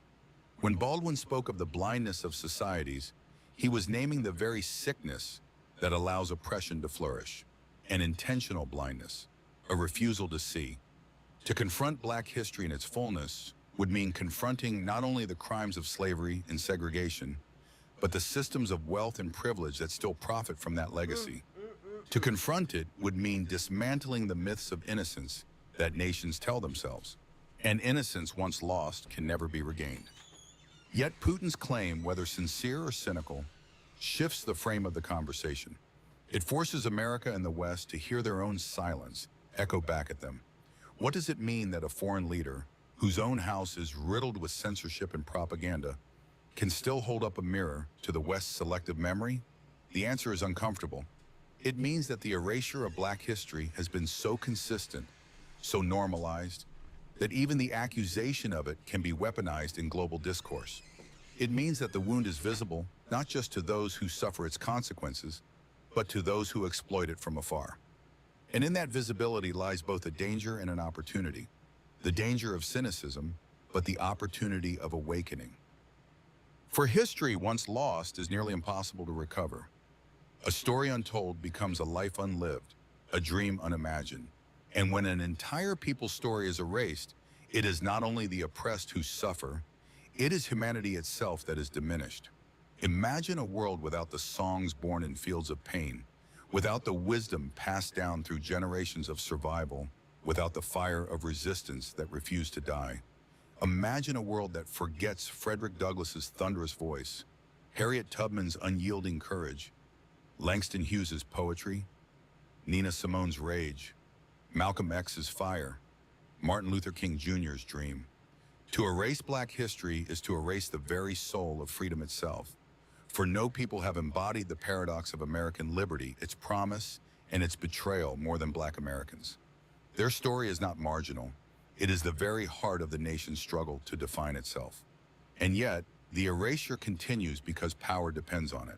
Nations cannot bear to confront the mirror of their sins, for in that mirror lies the evidence of theft, exploitation, and hypocrisy. To erase Black history is to preserve innocence, to maintain the illusion of moral superiority. But innocence built on erasure is not innocence at all. It is cowardice disguised as virtue, and that cowardice has consequences. It robs young Black children of the knowledge of their inheritance, convincing them that their story begins in chains rather than in kingdoms, that their worth is measured only by survival rather than by genius. It robs the nation of the ability to heal, for how can a wound be healed if it is denied? It robs humanity of the chance to learn, for how can the world move forward if it refuses to remember where it has been? So when Putin says that Black history is under siege worldwide, we should not ask first whether he believes it. We should ask whether we believe it. Do we see the patterns in our schools, our politics, our media, our monuments? Do we see how erasure operates not through sudden violence, but through steady, quiet omission? One missing name at a time, one banned book at a time, one forgotten ancestor at a time. Do we understand that this is not just about history, but about identity, power, in the future itself? For the struggle over memory is the struggle over destiny. Whoever controls the past controls the present, and whoever controls the present controls the future. That is why the siege of Black history matters to everyone, not just to Black Americans. For in this history lies the map of freedom itself, the evidence that liberation is possible, that resistance can overturn empires, that even in the face of overwhelming power, the human spirit can endure. To erase that story is to erase the possibility of hope. But to preserve it, to teach it, to honor it, is to give humanity a fighting chance to build a future not chained by lies. This, then, is the bombshell. Not that Putin said it, but that it is true. Not that the world is shocked by the claim, but that the world has lived it for centuries. The question is not whether the siege exists. The question is whether we will continue to be its accomplices. For history is not a relic. It is a living presence carried in bodies, in songs, in blood. And if we dare to look at it fully, we may discover that the story of Black history under siege is not only a tragedy, it is also a call to remember, to resist, to reclaim, a call to break the silence, a call to finally at last tell the truth. Exposing the hidden agendas.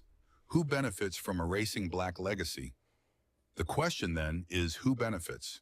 Who profits from erasing the legacy of Black history? No empire invests in silence unless it yields something valuable. The uncomfortable truth is that history is not erased by mistake. It is erased with intention, precision, and purpose. Someone always gains when a people forget who they are. Someone always grows stronger when another is stripped of memory. To erase Black history is to engage in the oldest strategy of domination, to control not only the body, not only the labor, but the imagination, the very story that tells a people who they are and what they might become. Erasure is a theft so profound it robs not just the past, but the future. When the victories, inventions, philosophies, and spiritual traditions of Black people are buried, the lie of inferiority thrives. If you convince a people that they have contributed nothing, you chain them to despair. If you strip them of knowledge of their inheritance, the kingdoms of Mali and Songhai, the libraries of Timbuktu, the revolution of Haiti, the brilliance of scientists and poets who shaped the modern world, you leave them with nothing but wounds. And wounds without memory of triumph fester into shame. This is how hierarchies endure. This is how oppression sustains itself, not merely through chains and whips, but through the relentless insistence that the enslaved, the colonized, the segregated, the marginalized have no story worth telling. What greater violence can there be than to steal a people's sense of who they are? Governments benefit first. A government that erases the crimes of its past preserves the illusion of innocence. If the lynch mobs of the South are reduced to footnotes, America can still call itself the land of liberty without contradiction. Mm. If the genocide of native peoples is rewritten as westward expansion, then conquest becomes destiny instead of atrocity. If the legacy of slavery is reframed as a necessary evil, then the nation can wrap itself in the flag without ever confronting the blood that stains its fabric. Mm, mm, Erasure mm. keeps citizens docile, proud of myths rather than angry at truths. It transforms injustice into heritage, cruelty into patriotism, atrocity into injustice into heritage, cruelty into patriotism, atrocity into nostalgia. Mm. Governments thrive on selective memory because selective memory manufactures obedience.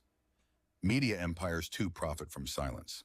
Hollywood tells stories of progress, of civil rights won and racism defeated, of harmony achieved, yet how often do those stories gloss over the brutality that persists, the chains that simply changed form?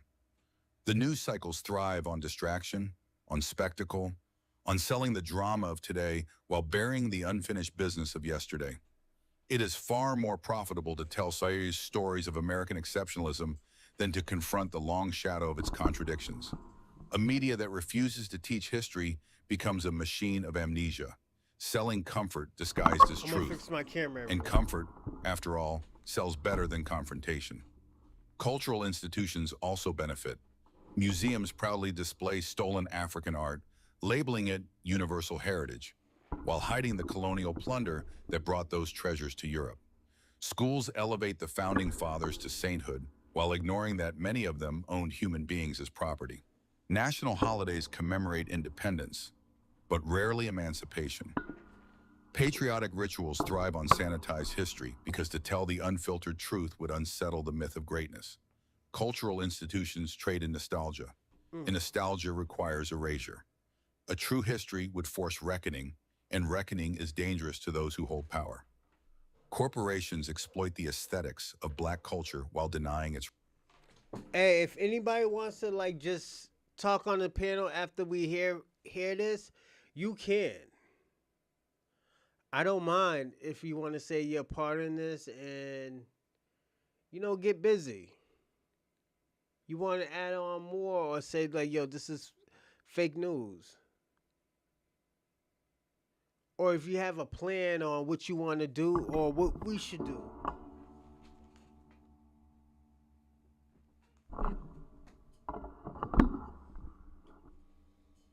Roots.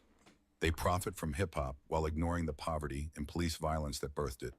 They sell sneakers, slang, and styles that were born in struggle, stripping them of context, turning resistance into commodity.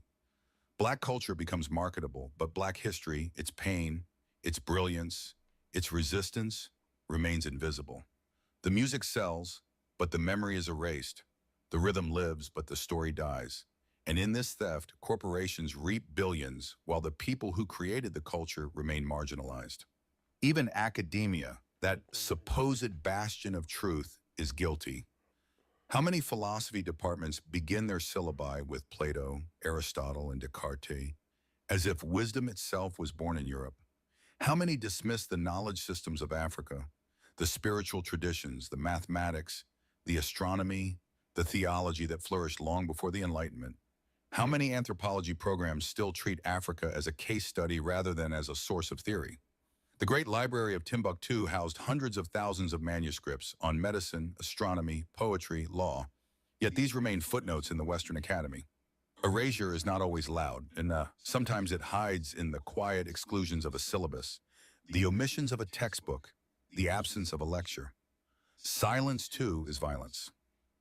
But perhaps the deepest benefit, the most insidious reward, is psychological, the preservation of innocence for the dominant culture. If Black history is erased, then white supremacy can continue unchallenged. The illusion of fairness remains intact. America can tell itself that everyone has an equal shot, that history is settled, that the past is past. Without memory, injustice looks like accident instead of design. Segregation looks like coincidence. Poverty looks like laziness. Police brutality looks like isolated error rather than systemic inheritance. Erasure cleanses the conscience of the oppressor. It makes the world safe for lies. This innocence is a facade, but it is a powerful one. It allows those in power to claim progress while perpetuating inequality. It allows nations to wave flags while ignoring chains. It allows universities to celebrate knowledge while denying entire civilizations.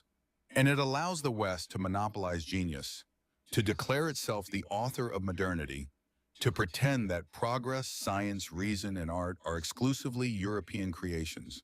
If Black inventors are erased, then light bulbs, gas masks, and blood banks appear to spring only from white minds.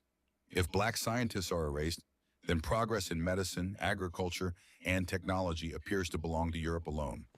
If Black philosophers are ignored, then wisdom itself appears European. Erasure, then, is not passive. It is not the natural decay of memory. It is active theft. It is the theft of...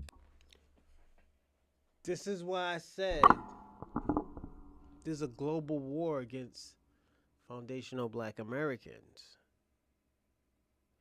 It's not because, oh yeah, these niggas are separating and stuff like that. No, it always has been because at the end of the day, we created a lot more with little bit of people, or being the minority. You gotta understand how strong you are if you're the minority and you're creating all this stuff. All this stuff you're creating, then people are just taking it. They're taking it because you're not human. They don't consider you human. dignity, of credit, of recognition, of truth. And this is why Putin's so-called revelation, however politically motivated, resonates so deeply. Because the claim is not about him, it is about us. It exposes a machinery that has always existed, a hidden engine of power that manipulates memory itself. Whether he wields it as propaganda against the West or not, the accusation lands because it speaks to a reality too obvious to deny. America especially must confront this haunting fact. Why does it take the voice of a foreign adversary to force us to see what we already know? Why is it easier to dismiss the truth when spoken by Baldwin, by Du Bois, by Morrison, by countless Black intellectuals, but harder when echoed by a geopolitical rival? The answer is chilling, because the erasure of Black history is so entrenched, so normalized, so woven into the fabric of society that it can be used as a weapon in international politics. That is the depth of the wound. That is the measure of the silence. History has always been the ultimate weapon. Armies conquer land, but narratives conquer memory. Guns can control bodies, but stories control souls. To erase Black history is to disarm a people, to strip them of the knowledge that their ancestors built civilizations, led revolutions, shaped nations, and created art that remade the world. To erase is to enslave all over again, this time in the prison of forgetfulness. And yet, the truth remains dangerous precisely because of its power. If remembered in its fullness, Black history could undo the very foundations of the order that erases it. It could reveal the theft at the heart of empire, the lies at the heart of nationhood, the blood at the heart of wealth. It could empower the oppressed to see not only their suffering, but their greatness, not only their chains, but their crowns. That is why it must be erased, because if remembered, it would transform the world. And so we return to the question, who benefits? The answer is clear. Governments, media, institutions, corporations, universities, and cultures all profit from erasure. But the deeper question is, at what cost? At the cost of truth, at the cost of justice, at the cost of humanity itself. For to erase Black history is not only to rob Black people of their inheritance, it is to rob the world of its soul. From slavery to censorship, Putin reveals the dark patterns of suppression. There is a chilling continuity in the story of suppression, a thread that winds its way across centuries, binding the past to the present in a chain not of iron, but of silence. From the auction block to the prison cell, from the plantation to the public school, from the whip to the algorithm, the pattern remains the same. Silence the voice, erase the story, control the future. If Putin dares to speak of such patterns, he is echoing, perhaps knowingly, perhaps opportunistically, what Black intellectuals, artists, and prophets have long declared. Slavery did not end. It merely changed its form. The costumes shift, the laws are rewritten, but the performance remains familiar. Chains became statutes. Overseers became police. Plantations became ghettos. Segregation became redlining. And now, in the digital age, censorship has become the new overseer, the modern tool of suppression dressed in the neutral garments of algorithms and community standards. The war is no longer only about land or bodies, it is about narrative itself, about who decides what is remembered and what is buried beneath an avalanche of noise. Look closely at America today. School boards erupt in fury over whether children should learn the full story of systemic racism. Politicians wield the phrase critical race theory like a weapon, brandishing it to incite fear and ignorance, though many of them cannot even define it. In their hands, history becomes a political football tossed, kicked, weaponized not for truth, but for control. Libraries, I'll be once back in sanctuaries of knowledge, ban books that tell the unflinching truths of slavery, civil rights, and resistance, even as their shelves overflow with sanitized stories that comfort the powerful while starving the oppressed of recognition. And in the great digital square of social media, the noise is deafening. Platforms amplify distraction and outrage while the stories of injustice and survival are quietly buried under trends, memes, and propaganda. The suppression is not always loud. More often, it is subtle. It cloaks itself in the language of fairness, neutrality, balance, okay. But its effect is the same as the whip. The story is silenced, the truth erased, the people made invisible. When Putin points to these patterns, he is exposing, however cynically, the hypocrisy of those who proclaim themselves champions of freedom of speech while curating which histories may be spoken. The irony cuts like a knife.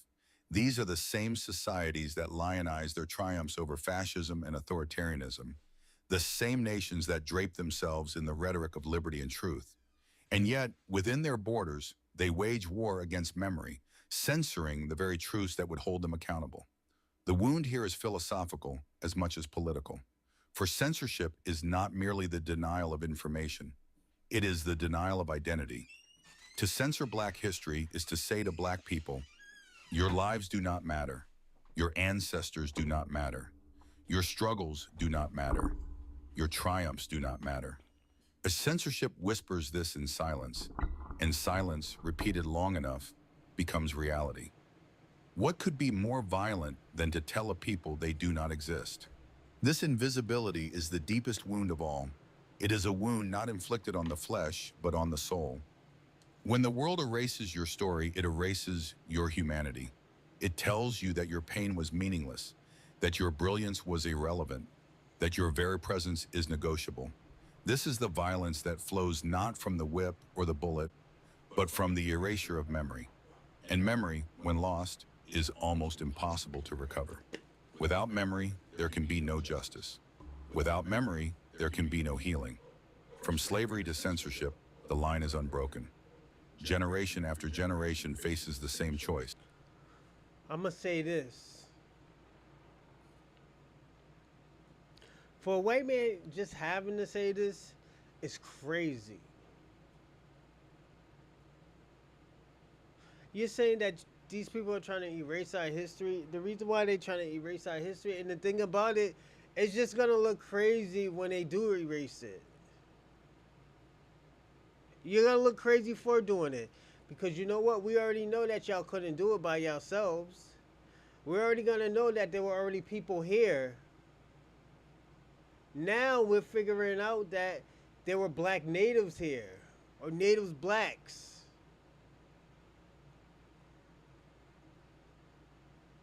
So there's an issue. There's gonna be an issue. Why America still can't tell the truth about Black history.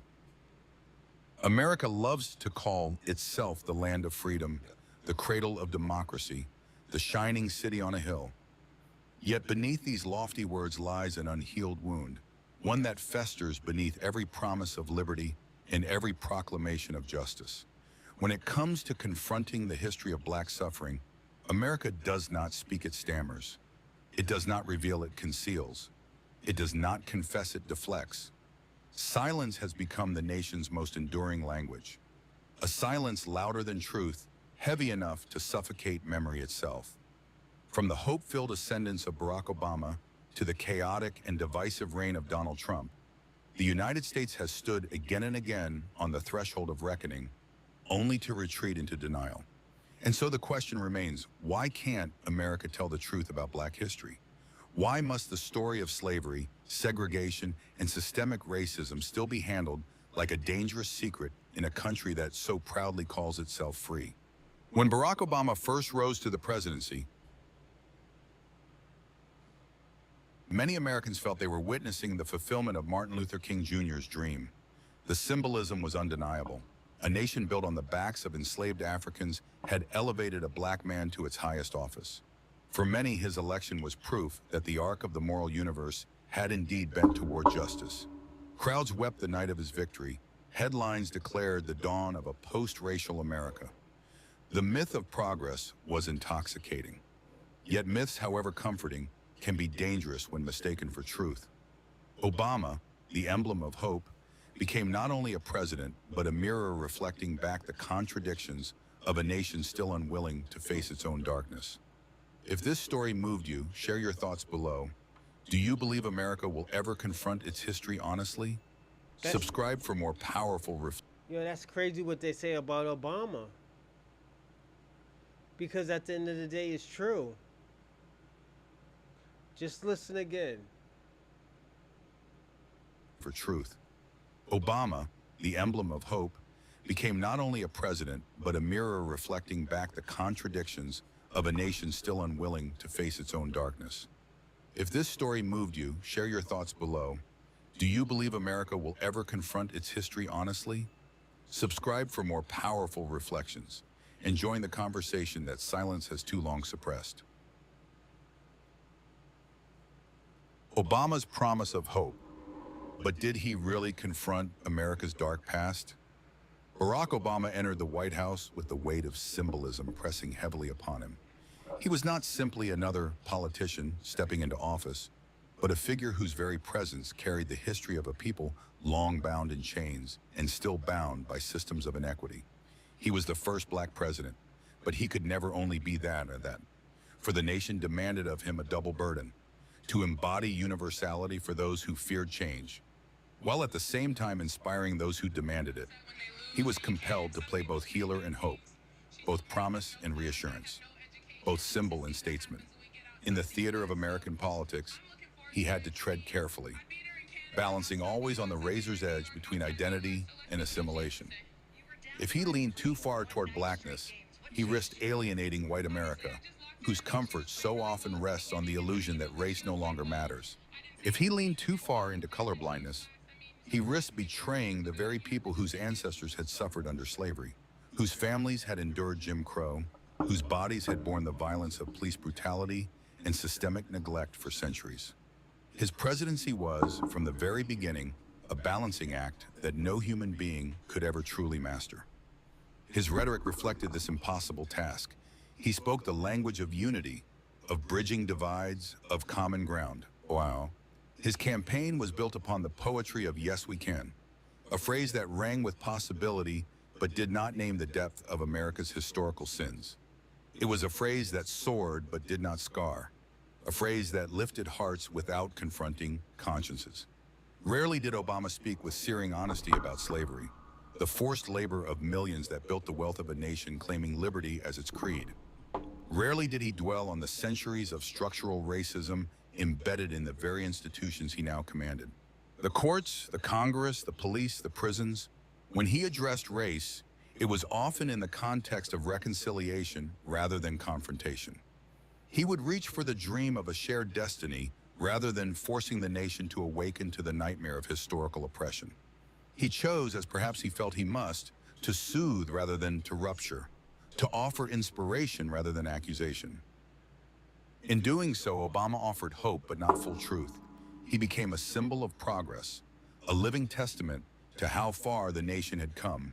But he did not demand that America reckon with the price of that progress, the centuries of dehumanization that had made America wealthy and powerful.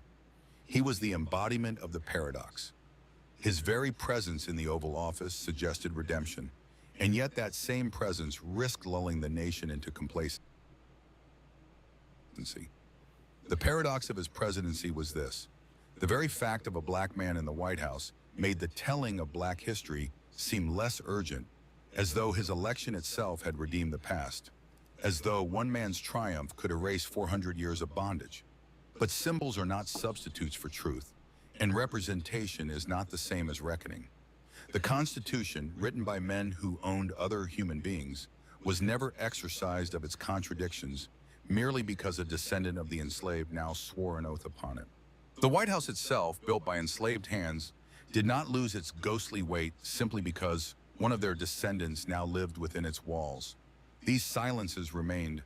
These truths, though hidden, remained. And yet, America celebrated the surface of change while avoiding the substance of justice. It exalted the symbolism while evading the reckoning. Crowds wept on the night of his victory.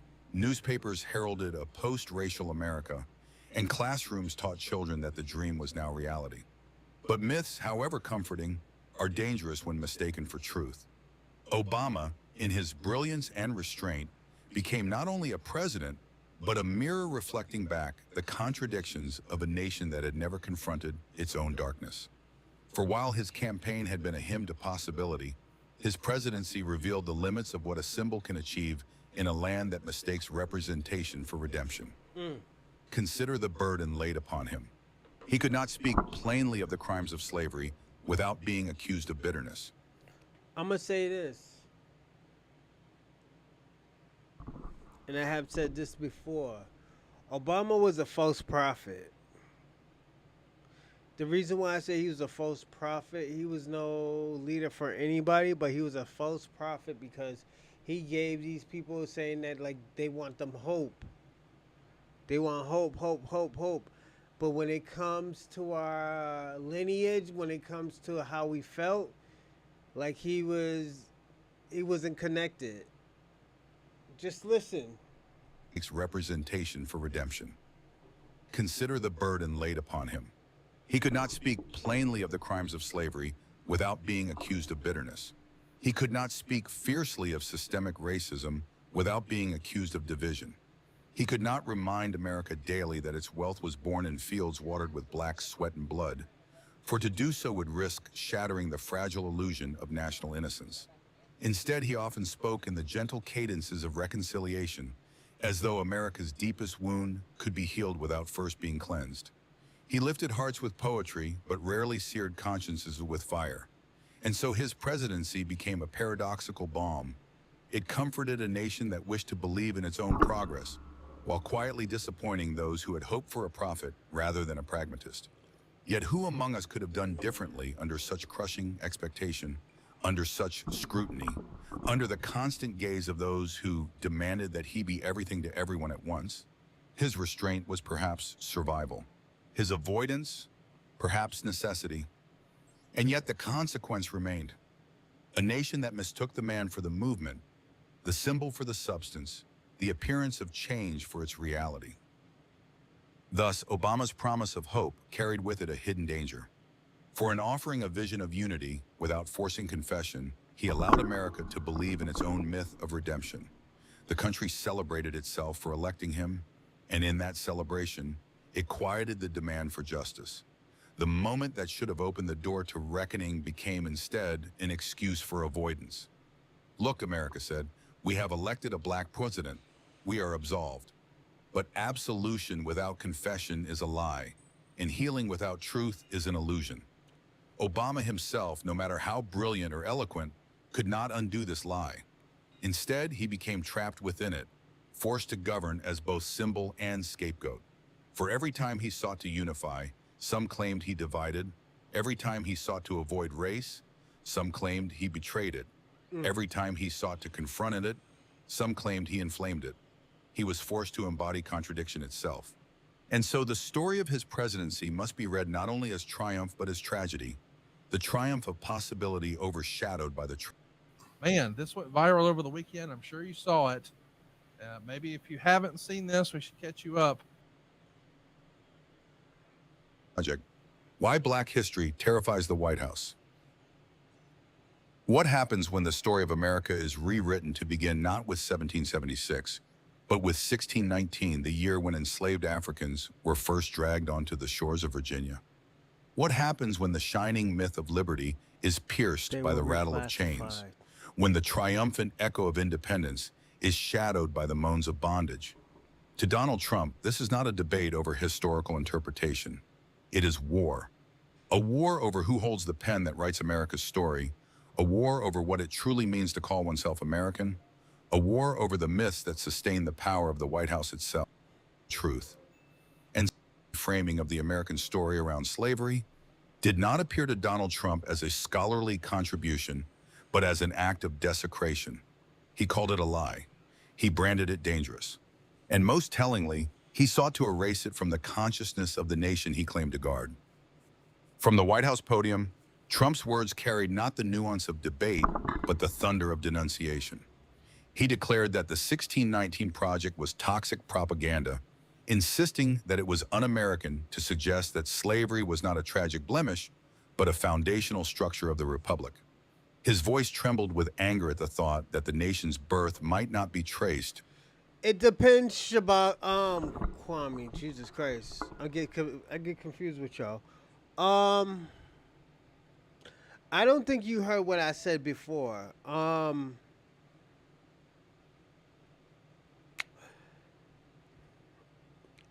gonna say this, and cause I don't really repeat myself after like an hour. I'm gonna say this over. I don't think Pan Africans, Kemet, Democrats, and liberals got the message of foundational black Americans or indigenous blacks. The whole Renaissance is basically securing our culture, protecting our culture. We're not saying that nobody can use the culture. I'm saying protect the culture. You know? Because you have to understand people who look like us, like you, Kwame, you look like a black American probably. Kind of, sort of. You probably look like a Nigerian.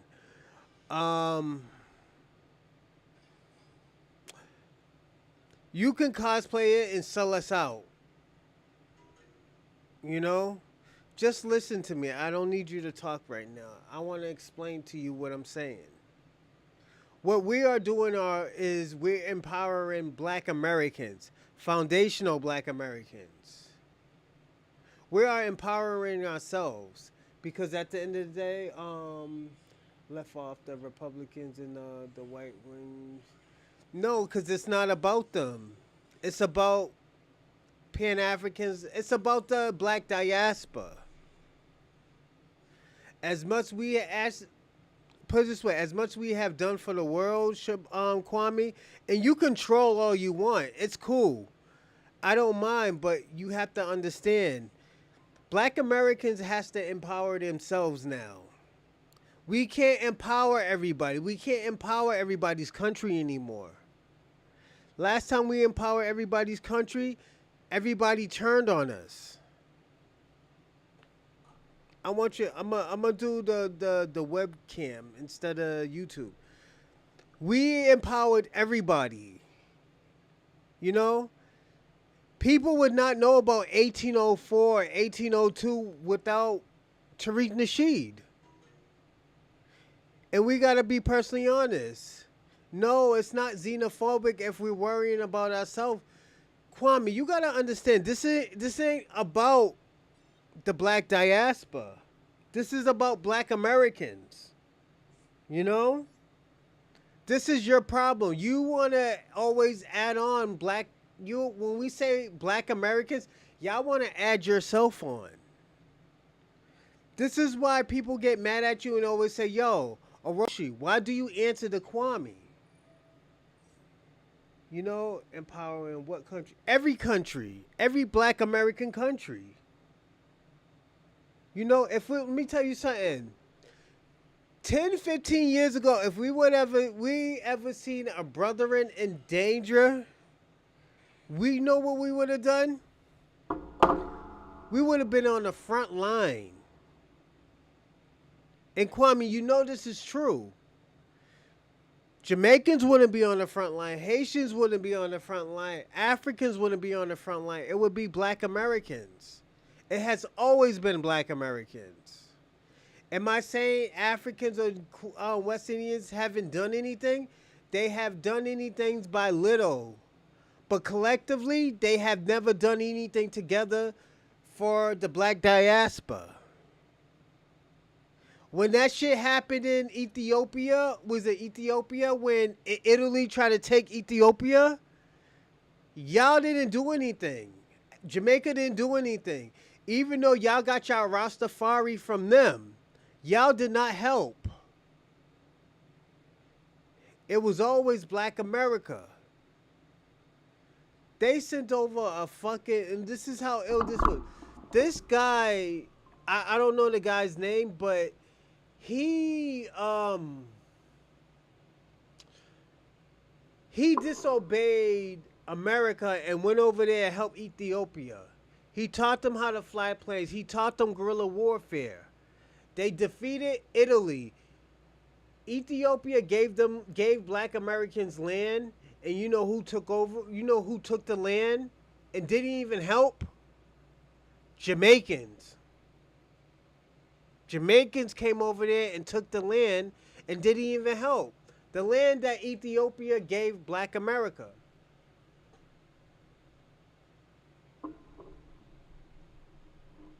This is when I'm talking about self-empowerment. Everything doesn't have to be about Africa or Jamaica or Haiti or anybody else. Sometimes it has to be about us. We can't self-empower ourselves if we're helping you.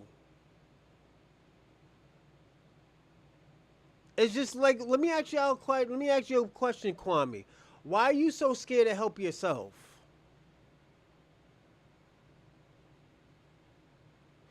We don't need to leave this country because this is our country. You can't say that about England. You can't say that about Jamaica. You can say that about Jamaica, but you can't say that about Australia and these other countries, Kwame. So this is why I always say, like, yo, you always do stuff out of bad faith. And yo, I have a question for you too. If I do a show, I want you to talk. Do you think you could talk and give people advice about day trading or even trading?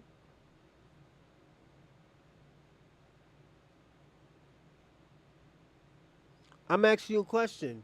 If you and like, yeah, y'all never help, but this is another question. I know this is a foundational Black American show, but this is a Black empowerment show on on the Chocolate Man podcast. I want to talk about self empowerment, and I want you. Yes, but yeah, definitely. Yeah, this is a like my Chocolate Man podcast. It's a self empowerment. I can give advice on day trading. Yeah, cause I'm gonna have you give advice and stuff for people who do want to get into day trading, and I'm gonna have my uncle. My uncle, he's touching down on like probably a half a million, probably more than that. He does this shit every day, so well Monday through Friday. Like he gets busy, you know. Like yeah, and he's into like I don't know what you're into, but I think he's into like IT stuff. I think it's IT. I don't know what you do, so definitely I want both of y'all advice because definitely you can help somebody, Kwame. Like you're not good in politics. I would never take your advice in politics, but day trading and you as much as you talk about day trading, if you can help people and definitely you could set a I'm gonna put it this way. I want you to start a legacy in day trading and finance. Like this Pan African shit, I don't think is you, but I think finances is you. You know, if you want to help people, I think you can help people in finance and like day trading and stocks and bonds and stuff. I think that's your calling. Definitely, we'll keep in contact in email, but definitely, I think that's your calling, Kwame. This all this shit that's going on right now with you, like even dehumanizing foundational Black Americans. I don't think that's your calling. I think your calling in is finances and making money. You know, this is if you're your hard body and you're doing the day trading. If you're doing that, definitely you could give advice, and I want you to leave your legacy in that. You know, and if I can help, I will definitely help with the platform, the little platform that I have right now. If when it gets bigger, definitely you could just jump on and like, yo, get busy. But right now, my platform is very small. It's only 250, a little bit more than 250. And salute to all my subscribers. Yo, y'all get busy in subscribers, and I appreciate everything. But like I said, definitely if you can help somebody, and if I can give you a platform to do it, definitely I want you to do it. You know, all this politics shit and FBA, that shit is not. I don't think it's you. I think your calling is financing and money. You know, and if you're really serious about Black empowerment, I think this is your calling. And I'm gonna be personally honest. I think Pan Africanism is a waste of time for you because I think you're past that. And the reason why I say you're past that is because you're making money. You're making money. And if Pan Africans really wanted to make money, they would have came to you about that. I'm just being personally honest, Kwame. They would have came to you about the money thing. Because you can't do anything without money in America, especially in other countries. You can't even go anywhere to another country without money. You know, so definitely, yo, we'll keep in touch. That's all I would say. We'll keep in touch. Um, and Kwame, you got to give a shout out to E Will because E Will thought of that idea. So you got to give a shout out and you got to salute E Will for that. E William, yeah, he's the one who gave that idea, and I told him I think that's super dope, and I hope it can happen. You know, yeah, cause my uncle's on like I'm gonna surprise you, yo Kwame. With my uncle, I'm gonna surprise you. The knowledge that he has and you'll get, and the knowledge that you have, he could probably use as well. But yeah, he gets busy. The day trading, he gets busy. He has a routine. He has a normal routine when it comes to day trading, Monday through Friday. When I talk to him, he's day trading and he really can't really talk to me like that. I'm about to get into it, but I'm still trying to like kind of cautious what type of area should I get into it with. So yeah, um, the day trading is gonna be super dope. Um, but I'm gonna say this, Kwame, before we cut this conversation. I want you, if you're really serious about foundational Black Americans and Pan Africans coming together, or just the whole Black diaspora coming together, you need to support foundational Black Americans on their progress and their renaissance. Once you start once you start to understand foundational Black Americans, you will understand like, oh yo, this isn't xenophobic. They're just trying to help themselves. They already went through bad situations with other immigrants. So if you're on their side, they would understand. You know, you would understand actually. Not they, but you will understand. You know, but let's finish this video. Salute to Kwame, even though he tried to troll us. To the exalted year of 1776, when the Declaration proclaimed liberty, but to 1619, when human beings were shackled, sold, and forced into labor. In his mind, to admit this was not to revise history, but to commit treason against it. It was to pull at the golden thread of 1776, and in pulling, to unravel the entire sacred garment of America's greatness. To Trump, America's greatness was not a fragile hope. It was a fixed law, a self-evident truth as immutable as the stars. It was eternal, flawless, and ordained. Greatness was not something to be earned or questioned. It was something that simply was, baked into the marrow of the nation's identity. But the 1619 Project whispered another story, that America was built on contradictions, that its glory was inseparable from its violence, that its rhetoric of freedom was shadowed by the chains of slavery. It reminded citizens that the same founders who I want to talk about this 1619 for a second. And we don't have to watch all of this. So the 1619 is when the slaves came through. They got busy. I mean, the white supremacists got busy. Um, the 1619 projects wouldn't really tell the truth on what really happened. So, like I don't want to say I'm against it, but I would think they would have to revise it. You know, will it work? The 1619 projects, I don't, I don't, I'm not gonna say it won't work, but I'm not gonna say it will work. But it will have some type of effect. It already had a type of effect when people were already talking about it. The 1619. And salute to the people who wrote the 1619. And I know there were Democrats and liberals, but you have to understand that you have to talk to these people that, like, you know, who were touched down or their great grandparents was touched down that was giving them knowledge. You know,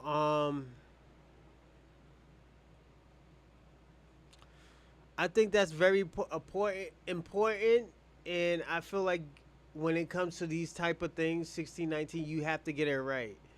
It doesn't take like a year to create or make. It takes like a few years. It's like being a scholar, you know. And I'm not trying to say these people who are writing or doing 1619 is not scholars, but at the end of the day, I feel like, you know, yo, you got to get this shit right. A lot of people were hurt. 43 million Black Americans' ancestors were hurt. That's telling you something. Yo, you gotta understand. You owe them a debt of getting that shit right. You owe them a debt of paying their debt off to their great grandkids.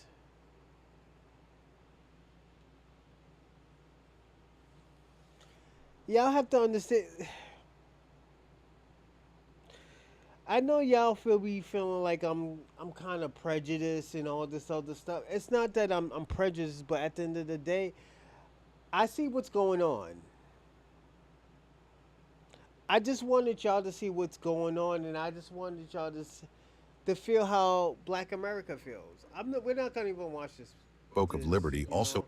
Like we get what's going on. We owned get human what they're beings. saying, you know. That democracy grew in soil watered by the sweat of the We get what's going on. All right. I'm not even gonna do y'all like that. And like I said, I love all of y'all, even though nigga, I violate some of y'all. I want y'all to understand that it's not that Black Americans don't need help. It's just we don't trust anybody because at the end of the day, when we helped everybody get to this country, when we were fighting and stuff, like people were getting people were getting fucked up. Like people have the audacity, even with Kwame. Kwame had the audacity to tell Black Americans, "Oh, thank you for getting spit on and being condescending about it." And he was knowing he was being condescending about it. You know, like if you can't even be polite to these type to foundational Black Americans, why the fuck would you even want them on your side? Why would the fuck would you want to even talk to them? You know, these are the things that we have to talk about. These are the things, and the thing about it, I know Pan Africans and like the black ass diasporas are scared to talk about stuff like this. And the reason how you know, because I try to talk to a Nigerian about this and a Ugandan. I try to tell them like, yo, Black Americans is trying to empower themselves. They talk about they being xenophobic and Black Americans is using all their fucking resources. No, it's not about resources. It's just about taking care of Americans that are already in this country. Why are you taking care of people that just got to this country and you didn't take care of people who are already in this country? It should have been like that, you know. And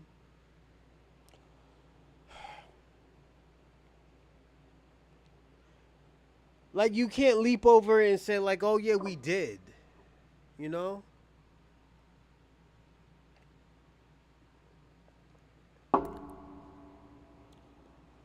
Like this is a serious thing. Foundational Black Americans is growing. Let me tell you something. Foundational Black Americans is growing because of people like the Pan Africans, the commit people, and like just everybody. White supremacy. Niggas ain't letting y'all burning crosses on their crops anymore because niggas will shoot you. And this is what we have to understand. Like, yo, shit gets serious.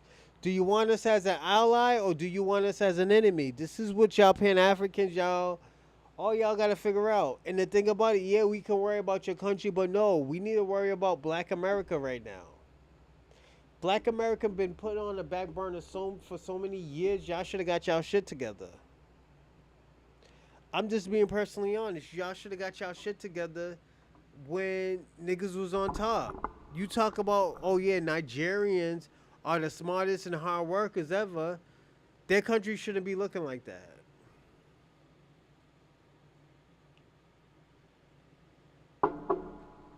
Their country shouldn't be looking like that. You know?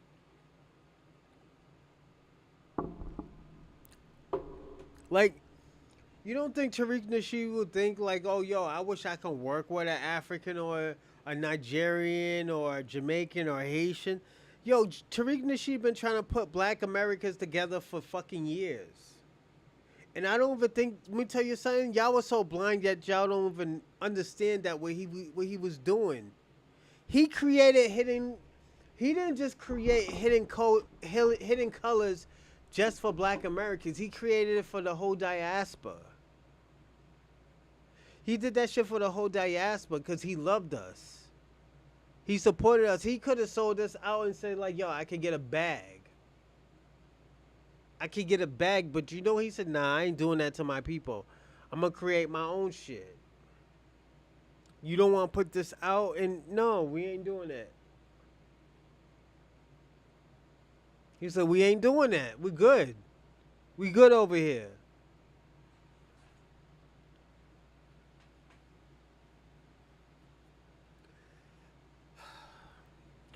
Like it's crazy how y'all don't like Tariq Nasheed, but Tariq Nasheed was fighting for y'all. Till this day, he still defends y'all.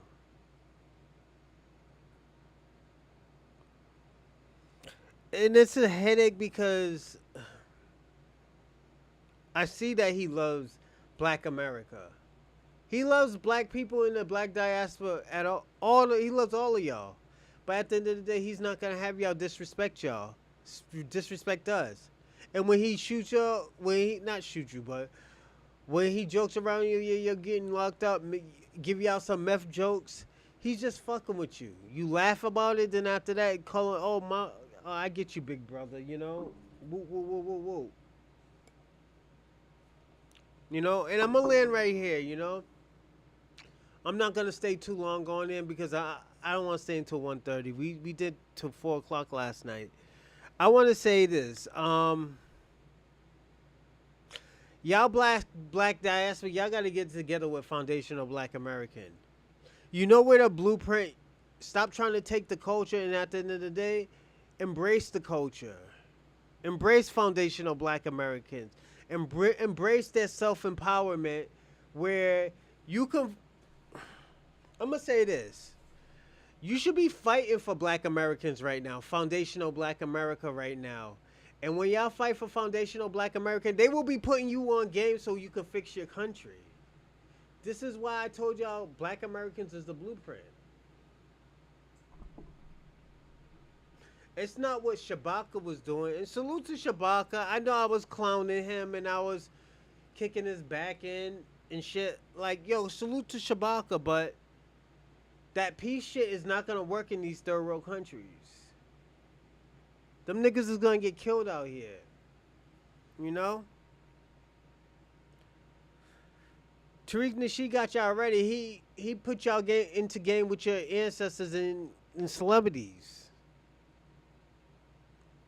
So he will fix this, and he's gonna fix it. It's just at the end of the day, you gotta talk to him with sense. And I'm gonna say this, Kwame. When I get back on the Tariq Nasheed show, probably on Friday night, I'm gonna explain to him about you. Cause I think you should work with Tariq Nasheed. You should learn. You should learn because at the end of the day, you could bring that to Africa. You know? And shit in Africa hasn't worked. Y'all niggas are still shitting in the streets. So, y'all niggas need to get that shit together. You know? And I want to give a shout out because I want to give a shout out to Kwame, E. Will, FBA Convo. Rando. And who's this guy? Oh, Jesus Christ. Oh, yeah, and let's get it. 004. Salute 004. I hope you subscribe. But thank y'all, everybody. I do appreciate everything. And you too, E. Thank you for the donation. I appreciate it, man. It made me happy, man, because your donations made me feel like I was actually doing something. And shout out to the dude. Shout out to you, you know. And I'm going to put it this way. The reason why I did this topic, because I didn't want y'all, the black diaspora, to feel like, yo, foundational Black Americans was never on your side. We have always been on your side. We've been fighting for y'all to come to this country. But now, we don't need y'all to turn on us right now when things is getting popping. We're about to get reparations. I'm telling y'all, you should be shadowing Black Americans right now on how they get reparations. So when you go to these British motherfuckers, when you go to these Dutch motherfuckers, y'all get y'all shit faster than we get ours. Because you already know the code. You already know the blueprint. You already know the blueprint. It's not like, oh yeah, Niggas is kicking y'all niggas back, and we kicking your back ends because yo, you's our little brothers, and you need to figure out like yo, you can't just be out here disrespecting Big Bro, and Big Bro is fighting for self empowerment for his peoples. Then we're gonna help your peoples. You don't think? Let me ask y'all a question. Out of all the disrespect and all the shit that people say about Tariq Nasheed calling the nigga an agent, you don't think he did shit for like other countries? You don't think other countries love Tariq Nasheed? Yo, this niggas till this day still telling people to have Tariq Nasheed come to England, and Tariq Nasheed is banned from England. After this, I don't think I think I'm banned from England right now. I think I'm banned from England right now. But at the end of the day, with me, it always has been self empowerment. It just I had to get my excuse me. It just I had to get my people right. Once my people get right, yo, we're coming back to save y'all. But the thing about it, it fucked y'all up even more because at the end of the day, y'all don't want to help us. Y'all don't want to help us with reparation. Y'all don't want to help us with the policies and tangibles. You know, and it's cool. I get it. You know, you trying to help your country, but at the end of the day, we would have been fought for immigration for y'all if y'all would have helped us. Y'all didn't help us. Y'all just left us to dry. You know, and like I said, if you could get it popping, you know, I noticed the war on Black Americans in the '90s. Facts, Randalls. Salute to Randalls. And the thing about it, he's white descent. And Randall actually fights for Black America. He fights for Black self empowerment. You know? And this is why I always salute him to that. That's why every time I see him, yo, salute. Because at the end of the day, if you really look at Randall could be like, yo, fuck black people. Yo, I got $1 million worth of whiteness. He's not doing that. He's saying, yo, right and right is wrong and wrong. He said he's like black Americans need to get what they deserve. They need their reparations and their tangible. They help build this country. And this is why I would say salute to Randall because he don't have to say that. He could be like, yo, black people are lazy and them niggas is gang members.